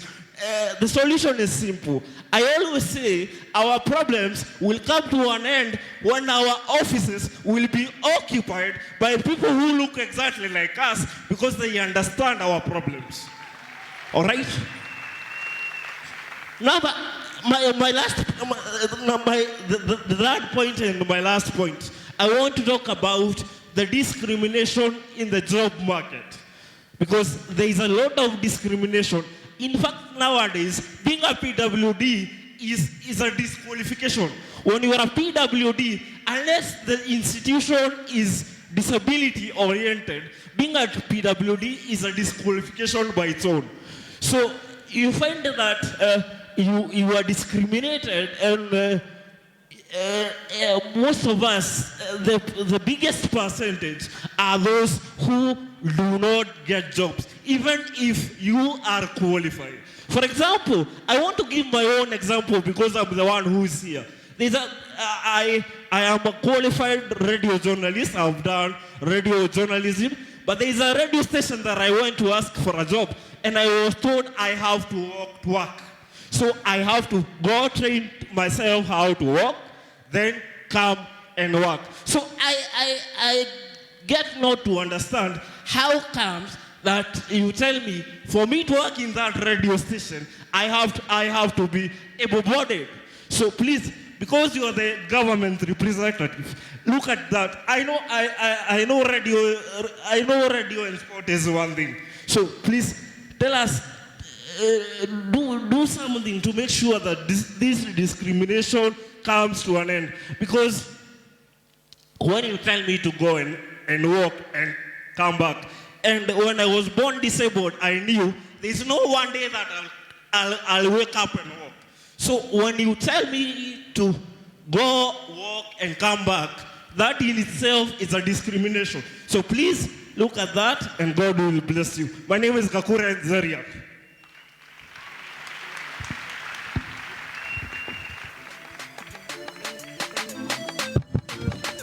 Thank you so much. Let me have some people to control the podium. Ndio jamaa wetu wapate mahali ya kukaa kwa haraka sana. Our chief guest, our CS, all the protocols observed, the KYA organizers and the readers present, distinguished guests and honorable members, may we now commence on our official program. I would request to have one Kimani to come and do the remarks, and thereafter invite the Vice President, who will also do the remarks, then invite the President, and thereafter the President will invite our chief guest, because I understand Bwana Waziri, hawa vijana warifika hapa as early as 5 in the morning. Na wamekaa sana, and we don't want to take much of their time. Nataka tufanye commissioning ya oath haraka, ndio tuwaririzi waende nyumbani, si ndio? Na ikue sasa kwa mutaratara inayofaa. Kwa hivyo, Kaidre, you may take the podium. After your remarks, you invite the VC, who will also invite the President to take the program forward. Karibu sana. Asante sana. Kama unaniona, Mungu ni mwema kila wakati. I'm very happy, I'm very glad. As one of the founders of this organization, I never knew whether before the end of the year we shall be able to come to the most important part. That is the day of today. Jipigieni makofi. I'm very humbled in the day of today to see people from all the parts of the country. All the parts of the country are being represented in this big occasion. So, Bwana CS, we are very much happy because of you and the Kenya Kwanza government because of honoring today's invites. Although there are so many, that is the programs ahead of you, but you sacrificed because of the youths of this nation. I'm Jeremiah Kim, majority call me Kim, all the way from just Muranga here. And it's a big day. Not only for me, but for all these youths who have sacrificed whatever they had. They are there, also yesterday night, to come to bomas in the day of today, so that they can speak with one sound. And therefore, the sound of these youth in this place today will be heard by anybody, anyone in this country in this day of today.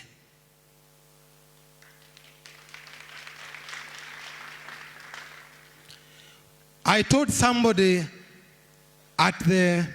when we were starting this organization, early March this year, that if we are not united, no any leader in this country, a politician or just a leader, who can be able to unite youth, except us. We unite ourselves, then we go for them. Ama namna gani? Si hiyo ndio inapaswa kuwa? We have united ourselves.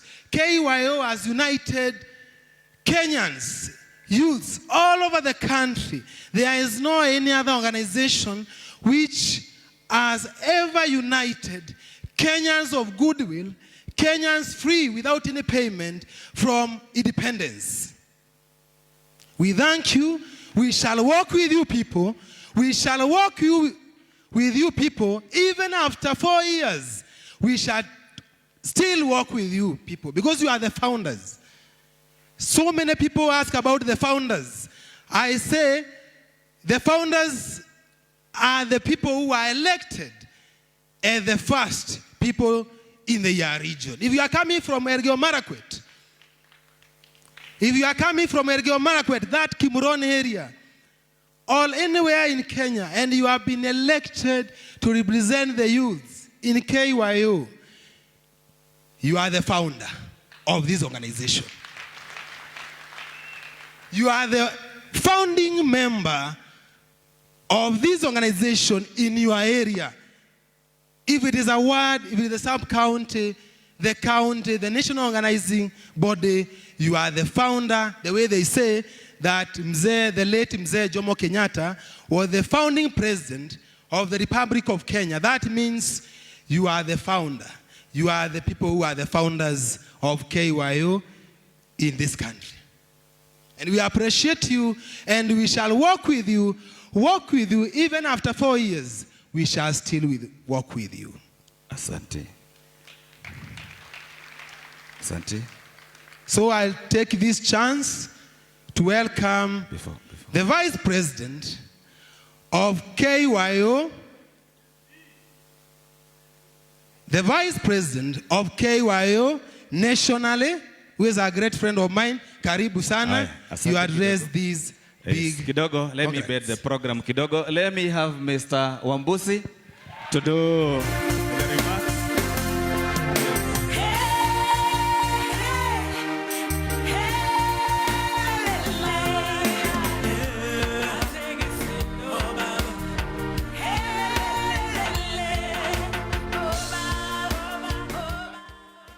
Thank you very much.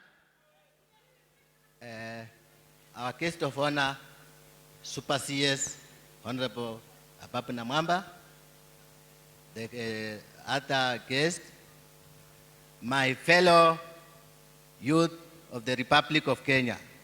Habari zenu? Vijana mpo? Yes, I am called John Wambuthi.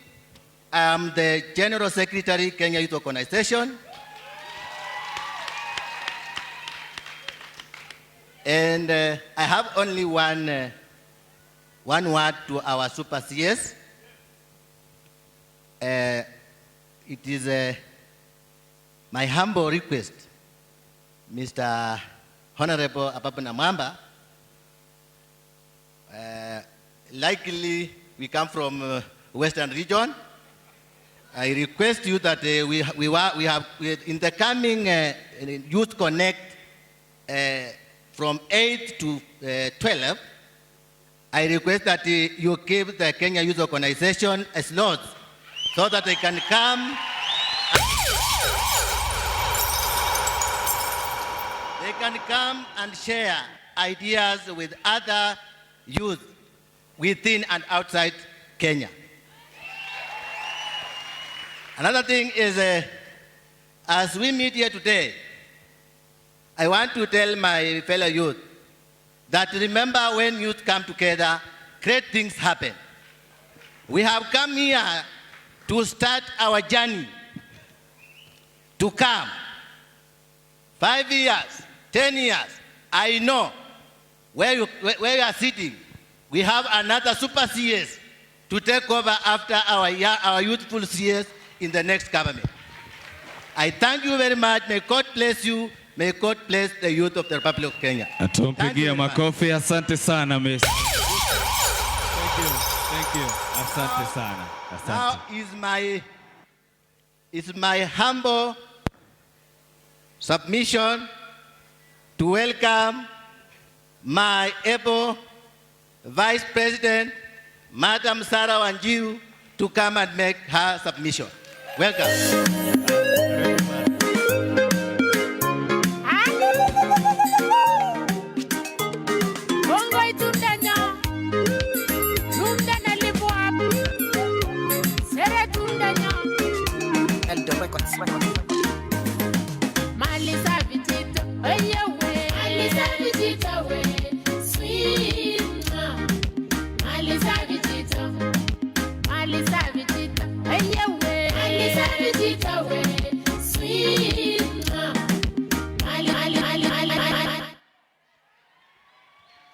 Wow, thank you. God is good and all the time.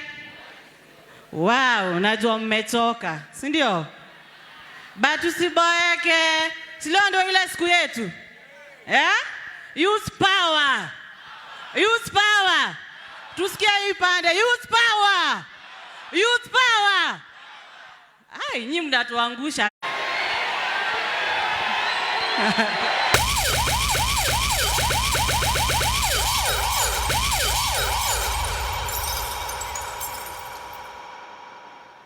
Jina ni kubwa, but mfuko haipelekani na lakini si mdosi yako hapa. Kwani kuna kitu kubwa kuliko kenye mdosi anaweza fanya? Tunajua most of them here, our youth here, Bwana CS, most of them are jobless, they don't have jobs. Na pia tunajua kuna wenye bado pia hawana papers. Na pia ni youth wetu. Pengine ni masomo penye ilifika, mtu hakupata pesa ya kuendelea mbele, but si kusema ati sasa huyo youth tutamtupa. Ni ukweli. Tunaweza come up na skills, short courses. Watu wanafanya short courses huko mitaani. Then bwana wetu waziri hapa siku ya graduation anakuja na anawasaidia maybe kulingana na course yenye umefanya. Magaldem wakifanya hair dressing, wakifanya dry cleaner, at least kwa ile fund ya ministry anaweza kuwa support maybe na those equipment za kufanya kazi huko mtaani. Ama aje kila kitu inawezekana. Tusikue kila siku tunasema ati serikali haiwezi tusaidia, hakuna makazi, na ihali sisi pia hatujitumi. Sawa sawa? Lazima tujitume ndio pia sisi serikali ione yenyewe tumejituma, na tuko na waziri chipukizi hapa. Waziri wa minister ni mtu anaelewa zile issues zenye ziko ground. Kabisa. Kijana handsome.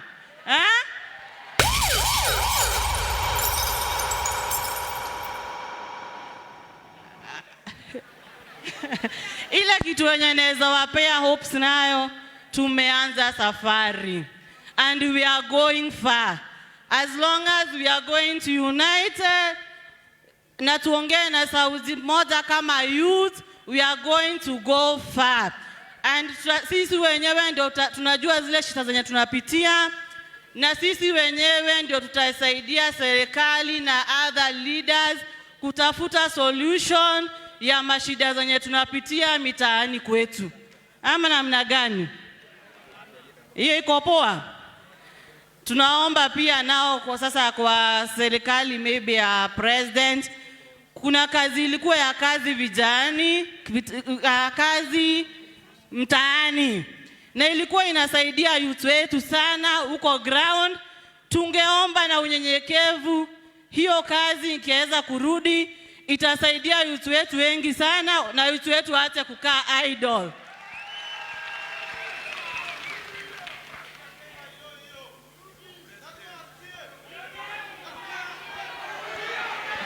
Youth power!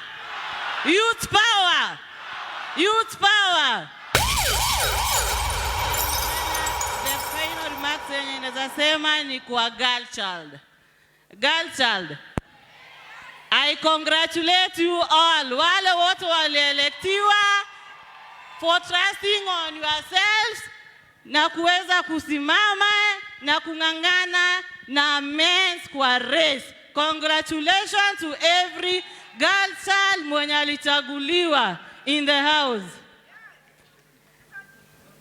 Welcome, welcome.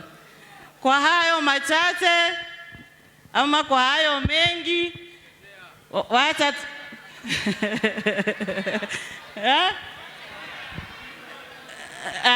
wacha tuachie president wetu ako na promises poa sana na pia tupe waziri. Wacha tutoke waziri. Awajani iko kwa mikono yako. Na awajani starts today. According na direction tutatupea. Sisi, we are ready to work under you very humbly ukitukubalia. Lakini si mheshimiwa atakataa kweli? Si yeye ndio baba yetu? Akiwa hapa youth anaweza potea kweli?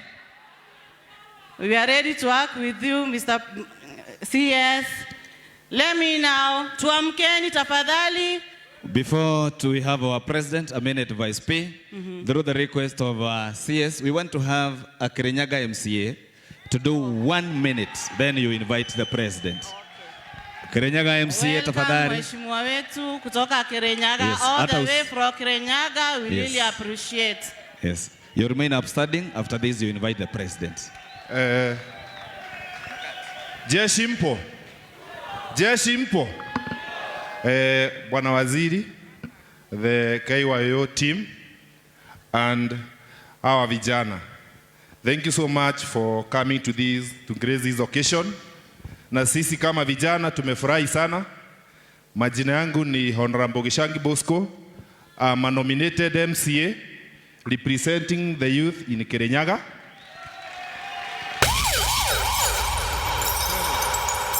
Nimesema lazima nilete jeshi yangu hapa kwa sababu we want to move forward as youth. Kwa sababu sauti ya youth kama haitasikika leo, haitasikizwa kesho. And it's hard to be a youth. Kwa sababu kila mtu anadharau a youth. Sindio?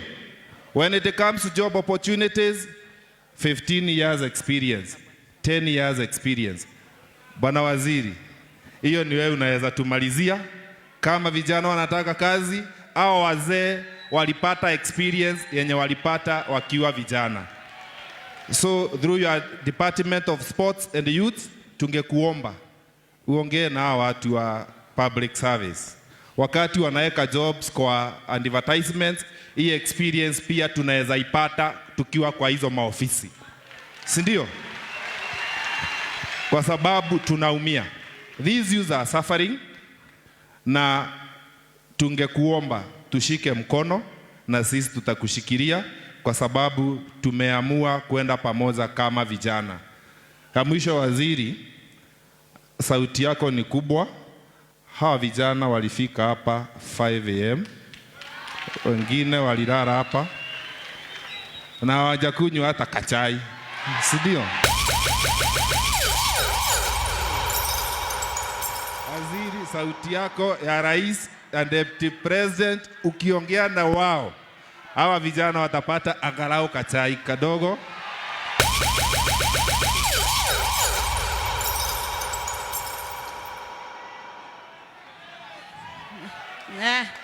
Thank you very much. Our MCA all the way from Kirinyaga, we really appreciate you. Sasa tusimame tu tafadhali. Tukaribishe rais wetu kwa makofi. Aya, youth power. President of youth. Yes.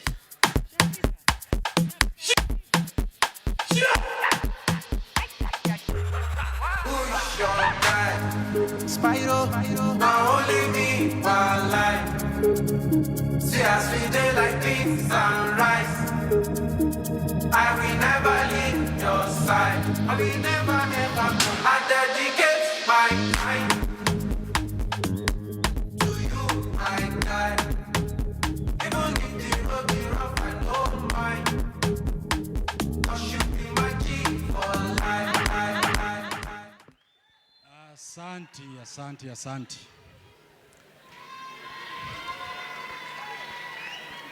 Youth power. Youth power. Tulisema ipo si? Imefika.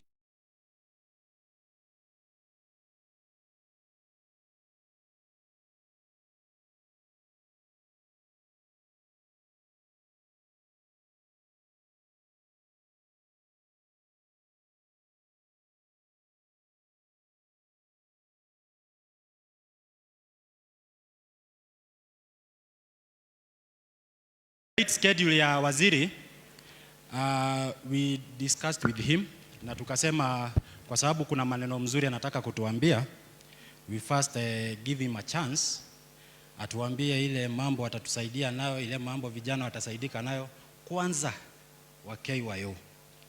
Zinamna hiyo. Kabla niongee sana, tuko na a sitting MP, sijui tungempea nafasi maybe asalimiane. Si anaweza nunua maji?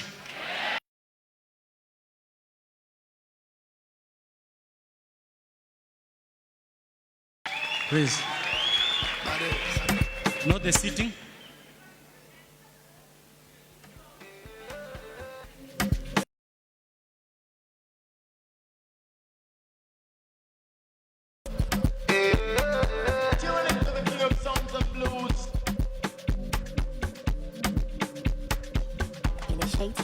Rage process.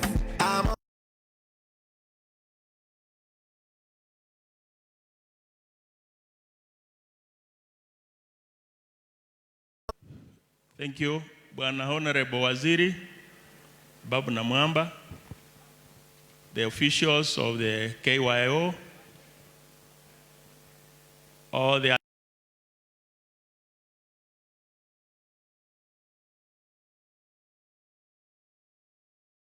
I'm not a sitting MP, I want to clarify.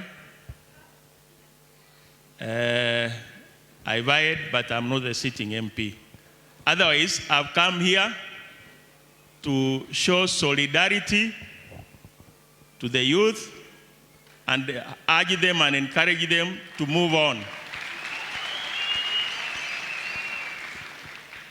I've also come to encourage you that persistence pays. Persist on what you do, you will get the dividends at the end of it. Thank you very much. Okay, asante. I think 2027 atachukua ama aje watu wa Kisii. Yes. Haya, so waziri. Waziri, first of all tunaweza kushukuru sana because when the time was so hard, kuna wakati tukipanga hii mambo ilikuwa magumu sana. The only person mwenye alisimama na sisi ni waziri. Na ndio sababu tuko hapa. Naweza sema hapa penye tuko Bomas, it's very expensive ku afford, si ndio? Lakini waziri ametusaidia tukakuwa wapi? Hapa. And what I would like to say before ni welcome waziri. Kujituma ni kitu ya muhimu sana. Kwa sababu Kenya Youth Organization kama after election tungelala, hatungekuwa hapa. One thing tumeongea na waziri. Na amesema kama niyo mambo ya I think you clarify. Hiyo yenye nakuja ya Youth Connect ataangalia.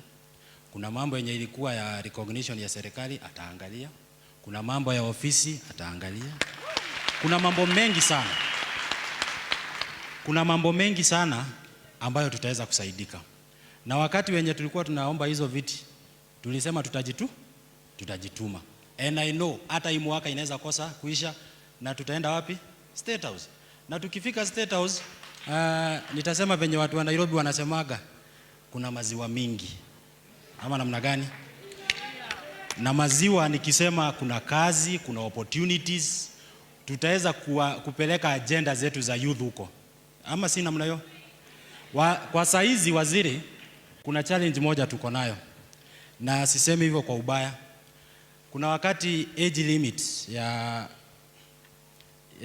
retirement iliongezwa na miaka 5.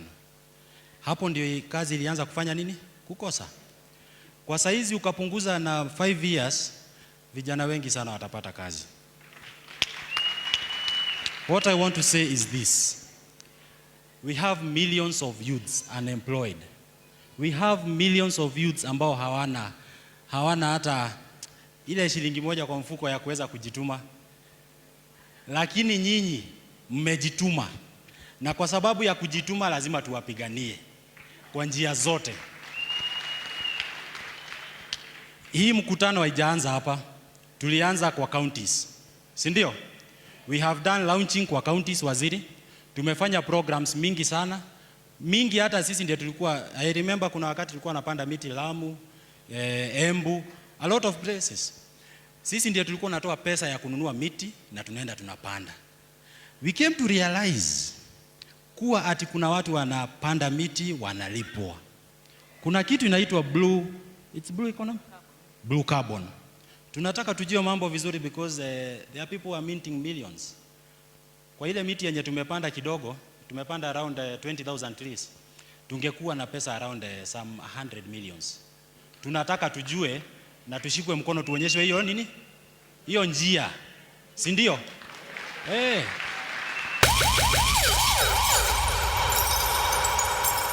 Kuna a lot of education yenye tunahitaji. There is a time I attended a seminar ilikuwa Lamu yenye ilikuwa imefacilitatiwa na waziri ya International Youth Fellowship. Wanafungua vijana mawazo, unaweza kufikiria broadly, sile ukikaa hapo unafikiria kitu kidogo, unaweza kufikiria beyond. We need to partner with such organizations. Program ya kwanza ambayo tutaambia waziri tunataka kuwa nayo, hawa viongozi wenye wamechaguliwa wanataka kupata skills za leadership. Kuna program ambayo tutakuja nayo kwa counties, vijana waweze kuelimishwa mambo ya uongozi. Serikali ingeweza kufacilitate hiyo tu na itupe ofisi. Huko kwingine tutajituma. Ama si namna hiyo? Na kwa sababu sitaongea saizi kwanza sana, after swearing in ndio tutaongea. Ningetaka kuchukua nafasi hii welcome Secretary Raymond. Utukaribishie waziri. Na wakati waziri atasimamishwa hapa, tushangilie kwa njia zote. Kwa sababu nataka niwaambie tena, wakati waziri atasimama wapi? Hapa. Tushangilie kwa njia yote. I want to tell you a story kidogo tu, secretary akiwa hapa, kwa sababu nilimwambia. Jana usiku tulikuwa kwa shida kubwa sana. Lack of resources ni kitu mbaya. Sisi tunajituma lakini pesa hatuna. Kidogo tu hatungeweza kupata hapa bomas. Kwa sababu tulikuwa tumeambiwa kama hamlipi hamtapata. Lakini waziri alisema lazima vijana wapatane wapi? Hapa. Kuna kitu moja waziri anafanyaga na sitawapea namba. Ukiandikia waziri message hata ipitai dakika 10 atarespond. Mwenye ako na namba afikirie.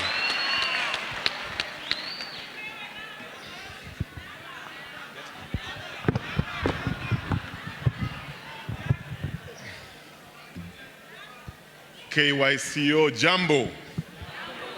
Jambo. Aya, tutulie. Waziri ako karibu. Honorable Cabinet Secretary for Youth Affairs, Honorable ABABU NAMWAMBA. Leo ni siku yako. And nataka kushukuru waziri kwa muda mfupi sana. Mliona nilikuja hapa na waziri alikuwa na a lot of programs. Akaniambia Raymond, acha nikuje because vijana kiasi hiki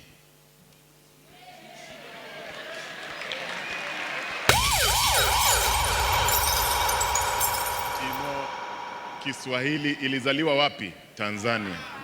Ikakuja ikalelewa Mombasa, alafu ikajeruhiwa Kisumu, ikazikwa Uganda.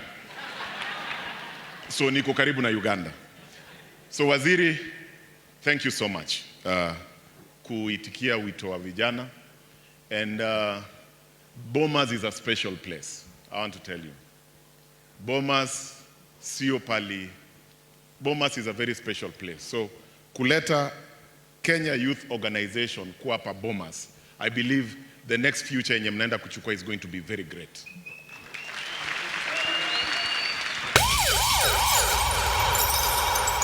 Nataka mjue kitu kimoja about waziri. Jana tuliongea na president. President akaniambia, Raymond, these two things zimebaki, na if I don't get them, we are not going to have an event. Na nilikuuliza one thing. Nilikuuliza, are you sure vijana wametoka from Lamu, Mandera, wako in Nairobi? Akaniambia, Raymond, we have 2,000 young people in Nairobi. Oh yes, that time, mnaelewa? Yeah, more than. But akaniambia, as we speak, nikamwambia chairman, hiyo tuwezi kuignore. Akaniambia, acha niongee na waziri. And in the morning, alikuwa ananiambia waziri alisort hiyo maneno ya Bomas. Makofi ya waziri.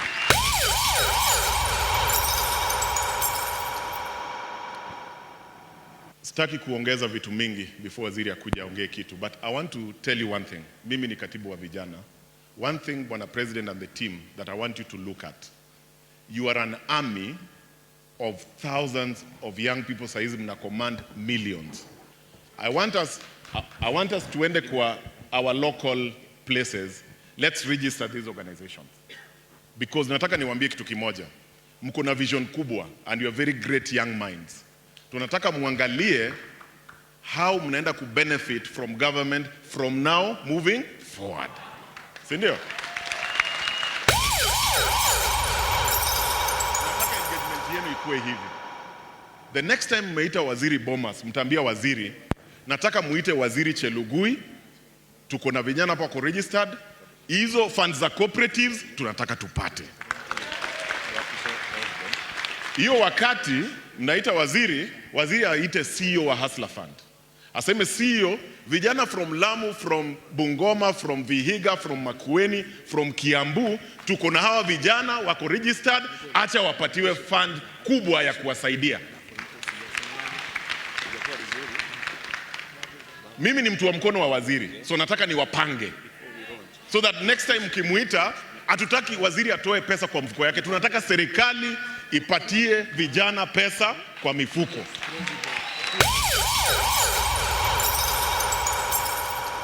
Ama namna gani, my friend?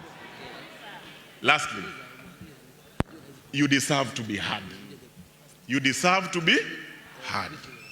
Because you're a big team, you're a big number, and I believe, waziri, from here, we are going to be having the next members of parliament.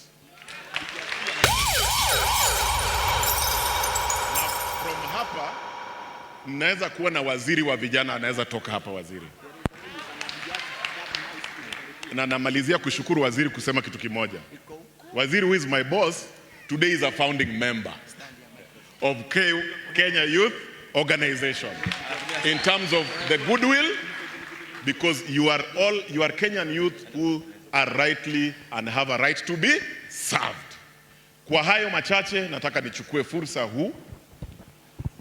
Tukue ready, Bwana President. I don't know which song iko ready. I want us all to be upstanding. May we all be upstanding, ladies and gentlemen. Can we all be upstanding?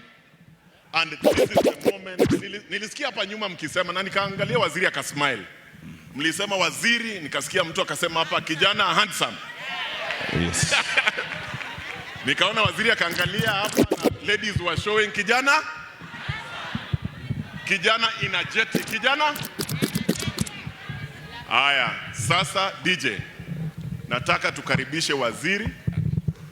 Songani yenye tutaweka. Nataka the emperor, the conqueror, the champion, the lion is here. Zobu, zobu,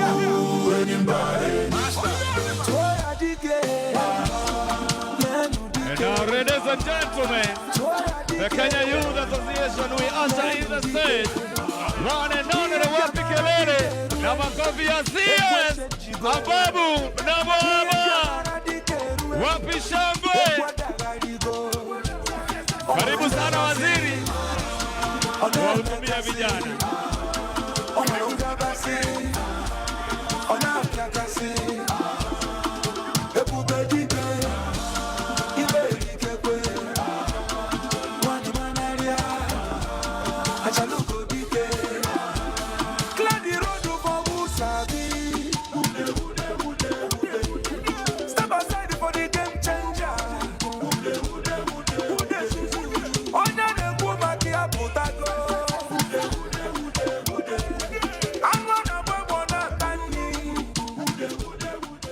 Thank you. Let's be seated, please.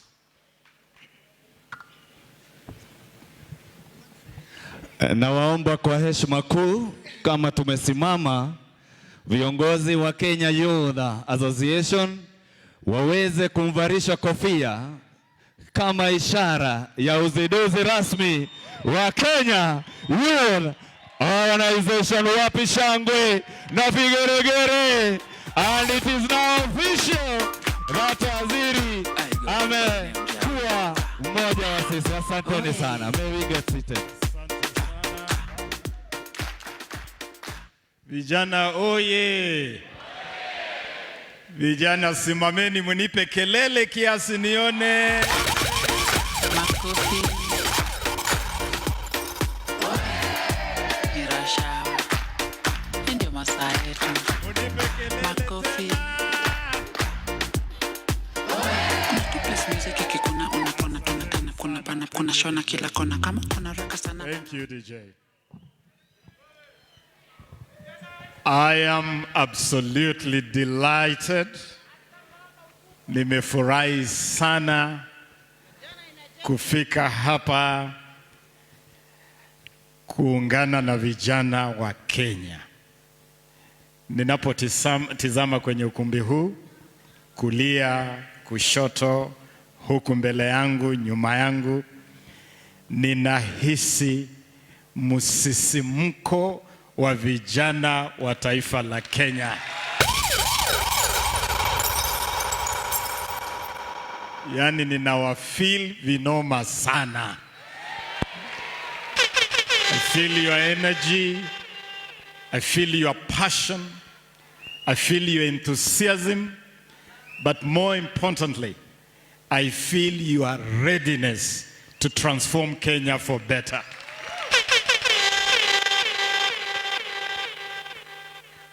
You know, we keep telling the youth of this country that they have to take initiative. Kujituma. Sema vijana mujitume. Take initiative. Be the ignition of the change and the transformation you want to see. And every time leaders talk to you, they tell you that message again and again and again and again. This Kenya Youth Organization is the real manifestation ya vijana kujituma.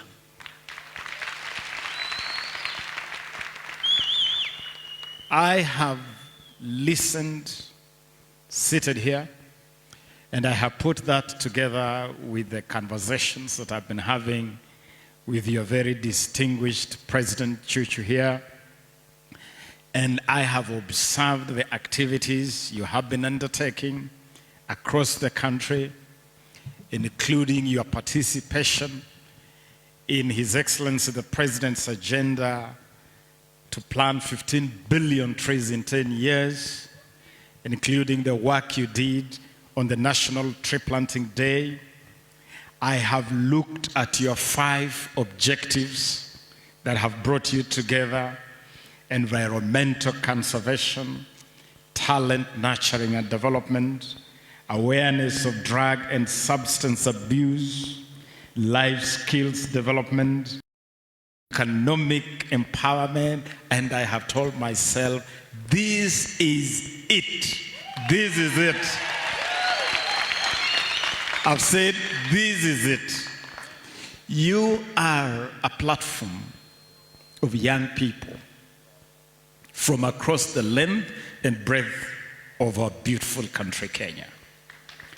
From Todonyang in the north of Kenya to Loitoktok in the south, from Lamu in the east to Muhuru Bay in the west, the whole of Kenya is here. But the whole of Kenya is here, not in the sense that many people love to paint young people. Because many people love to paint young people as being disruptive, as being chaotic, as being whining about this, that, and that. That is not what has brought you together. You have not come together to undermine anyone or anything. You have come together to ignite positive transformation of our country. And so from the outset, I want to applaud you for taking the initiative. I want to applaud you kwa kujituma, na ninasema hongera sana vijana wa Kenya, hongera. Nimefika hapa kwa sababu ninaamini katika ndoto yenu. Ninaamini katika azma yenu. Nimesikiza, nimechunguza na nimeona kwamba vijana hao azma wanayo. Nimeona kwamba vijana hao uwezo wanao. Vijana hawa sababu wanazo. Vijana hawa wako tayari. And anybody who is not ready for this journey, ole wenu. Kwa sababu hawa vijana meli yao imeng'oa nanga.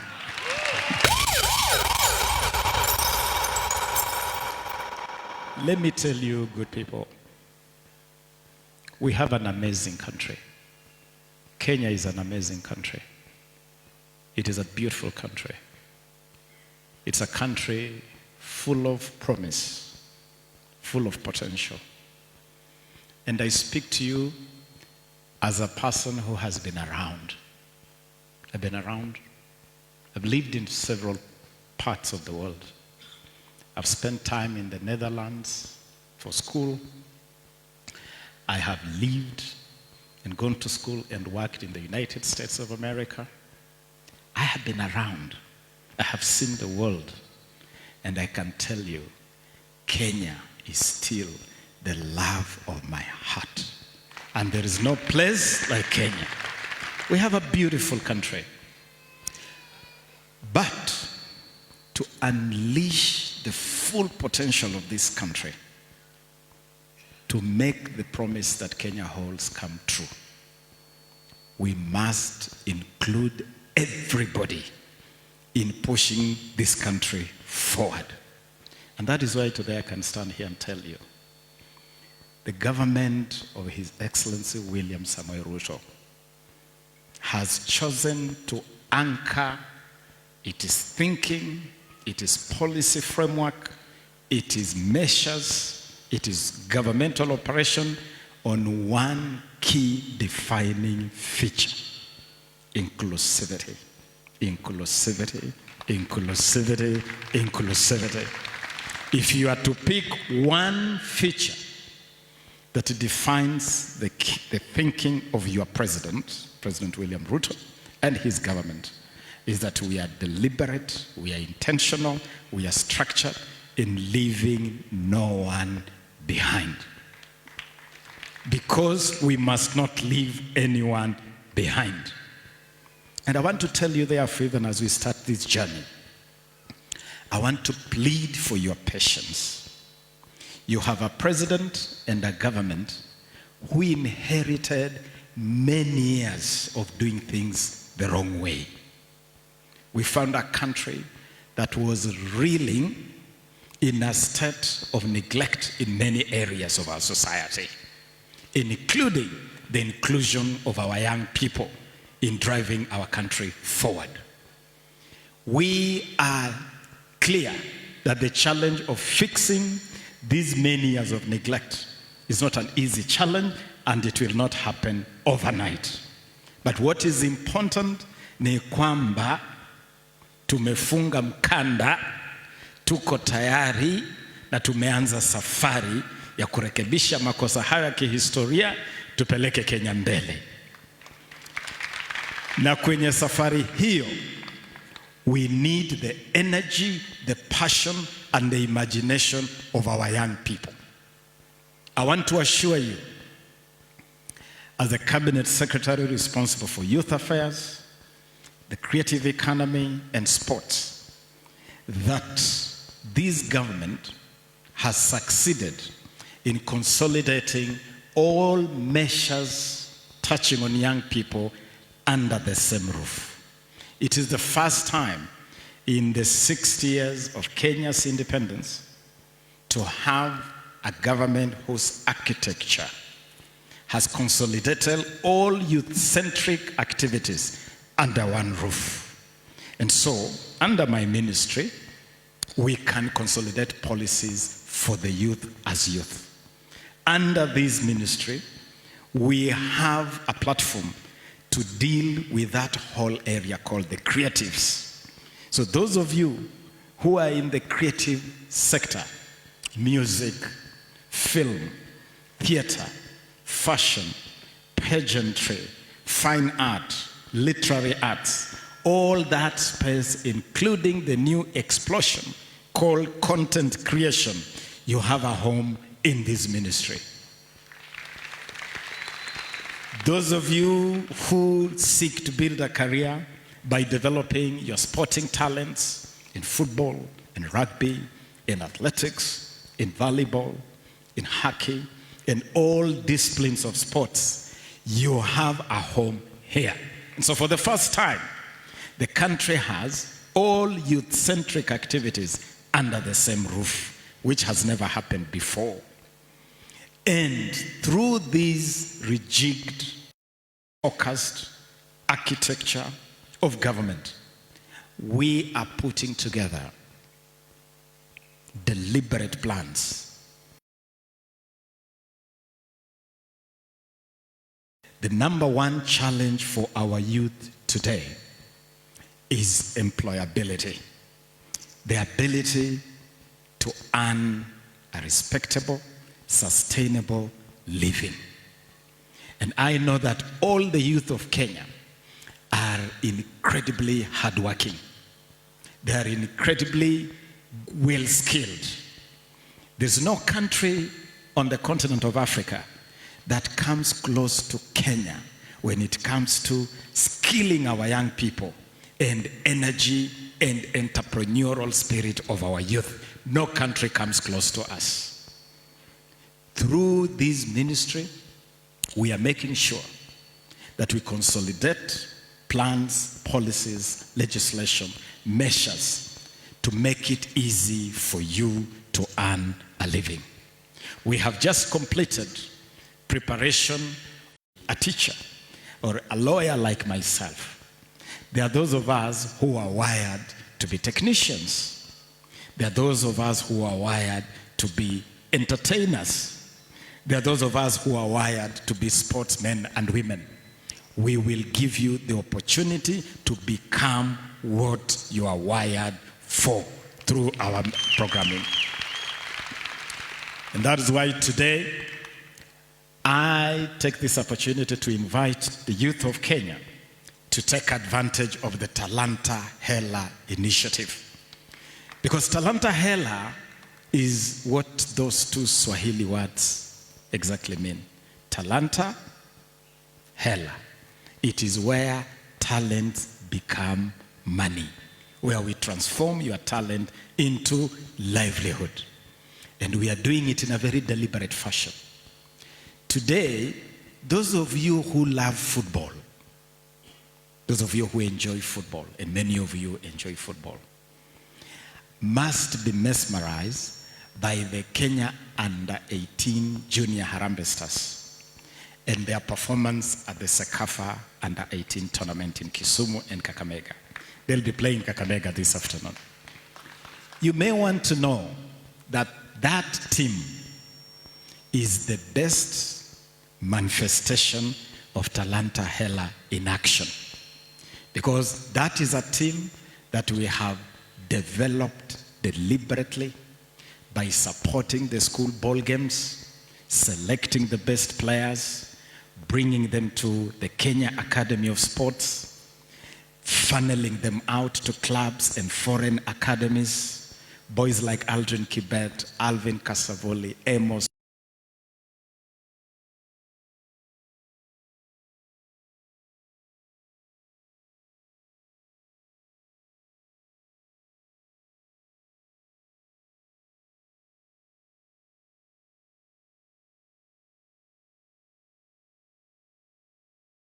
And Kakamega are the future Harambee Stars.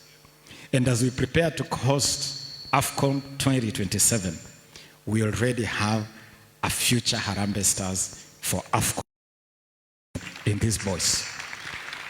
But more than representing the country, we have opened a pathway for these young people to earn a living from their skill as footballers. Boys like Aldrin Kibet and Amos Wanjala will never be the same again because of a deliberate government program called Talanta Hela to identify them, to nurture them, and to monetize them. Mambo mangapi? Matatu. Talanta Hela mambo ni mangapi? Ni matatu. Tambua talanta, noa talanta, alafu geuza talanta iwe pesa mfukoni. That is what Talanta Hela is about. And so, good people, I invite you to take advantage of this program. I invite you to take advantage of other programs we are doing in the green space. I'm very happy that environmental conservation is among your target programs. We want to integrate you in our broader agenda to green Kenya and to take advantage of this big space called carbon credit ecosystem. Good people, I could stand here and talk to you until the chicken come home to roost. Let me conclude with 2 quick points. Point number 1, I want you to be people who refuse to be put down, especially by old cliches that people like to use with young people. So you'll be told things like, you are too young. You'll be told things like, you are not experienced enough. You have no experience. You'll be told things like, you don't come from the right part of this country. I'm telling you, those cliches belong to the past, not to the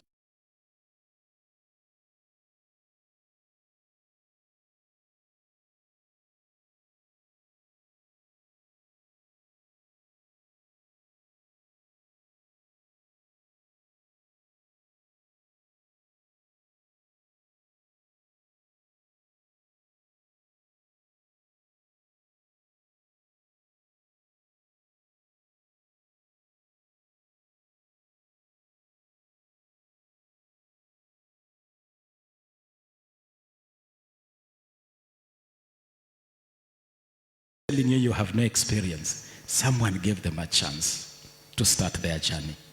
If someone tells you you are too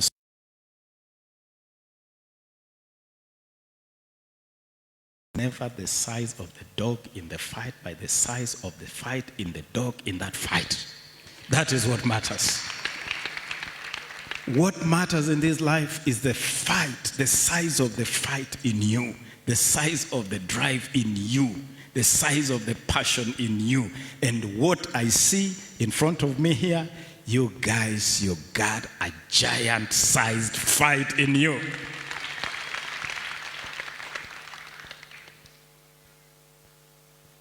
Finally, I want to tell you that starting today, we are going to walk with you, bumper to bumper, hand in glove, mundu ku mundu, ngato gi ngato, we are going to work with you. Do you hear me? We want to involve you in all activities we do.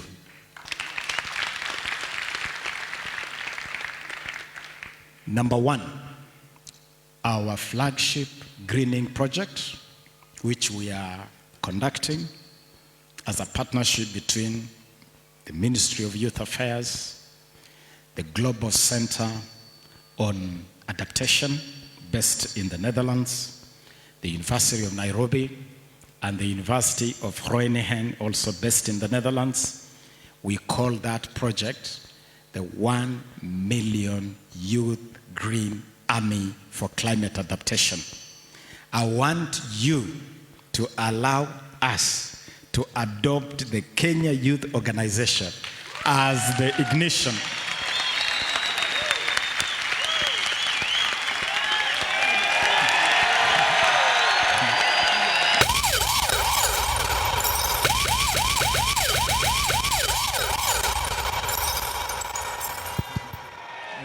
Igwe, Igwe, Igwe, Igwe. Asanteni sana. You have already demonstrated your readiness to plant trees. So who should we work with? If not you.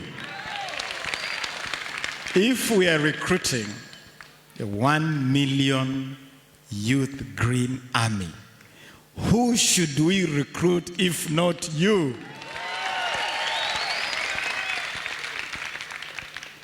And the beauty of this program, because of the partnership with the Global Center on Adaptation, the University of Nairobi and the University of Groningen, is that it's not just about planting trees. It is about being warriors for the environment. Warriors. And so it includes training. You will be trained and you'll actually receive a certificate. So that those of us in environmental conservation, this can actually be the opening for you to build a career in that space. I also want to ask you to place the Kenya Youth Organization at the disposal of the mega international networking that government is already undertaking. And starting next week, on the 8th of December, Kenya will be hosting the 6th edition of the Youth Connect Africa Summit that is bringing together 20,000 African youth from the Cape to Cairo, from Lamu to Cape Verde. They are converging in Nairobi around the theme, Youth Innovating a Borderless African Renaissance. It is a platform where we have invited young people to imagine the Africa they desire. An Africa that allows free movement of people, goods, services, and ideas. I am asking your organization to nominate 500 delegates to the Youth Connect.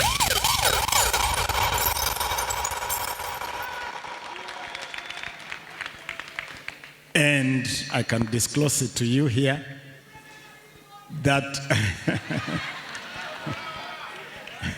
I can tell you from this platform that if you nominated 500 delegates, you'll be the single organization with the highest number of representation on the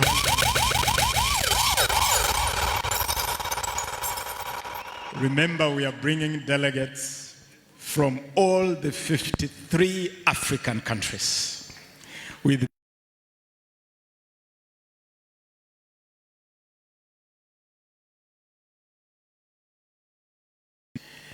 COMESA, IGAD, the African Union, the Red Cross. It is a massive platform for young people.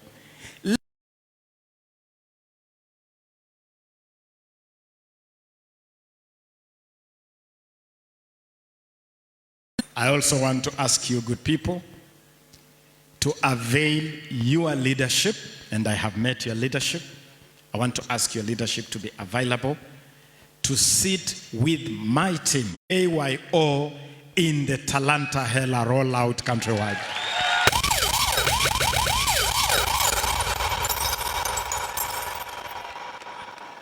Themselves at the service of our country. Don't feel you are too young. Don't feel you come from a marginalized zone.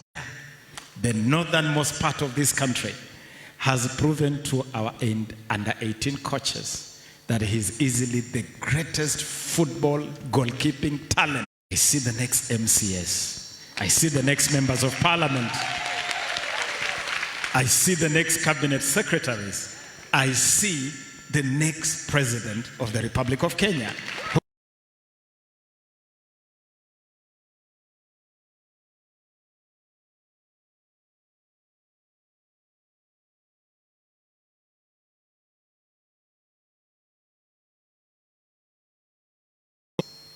And delivered this country from the yoke of colonialism. If you are a historian, you know this. If you're not a historian, you can go and check. All those leaders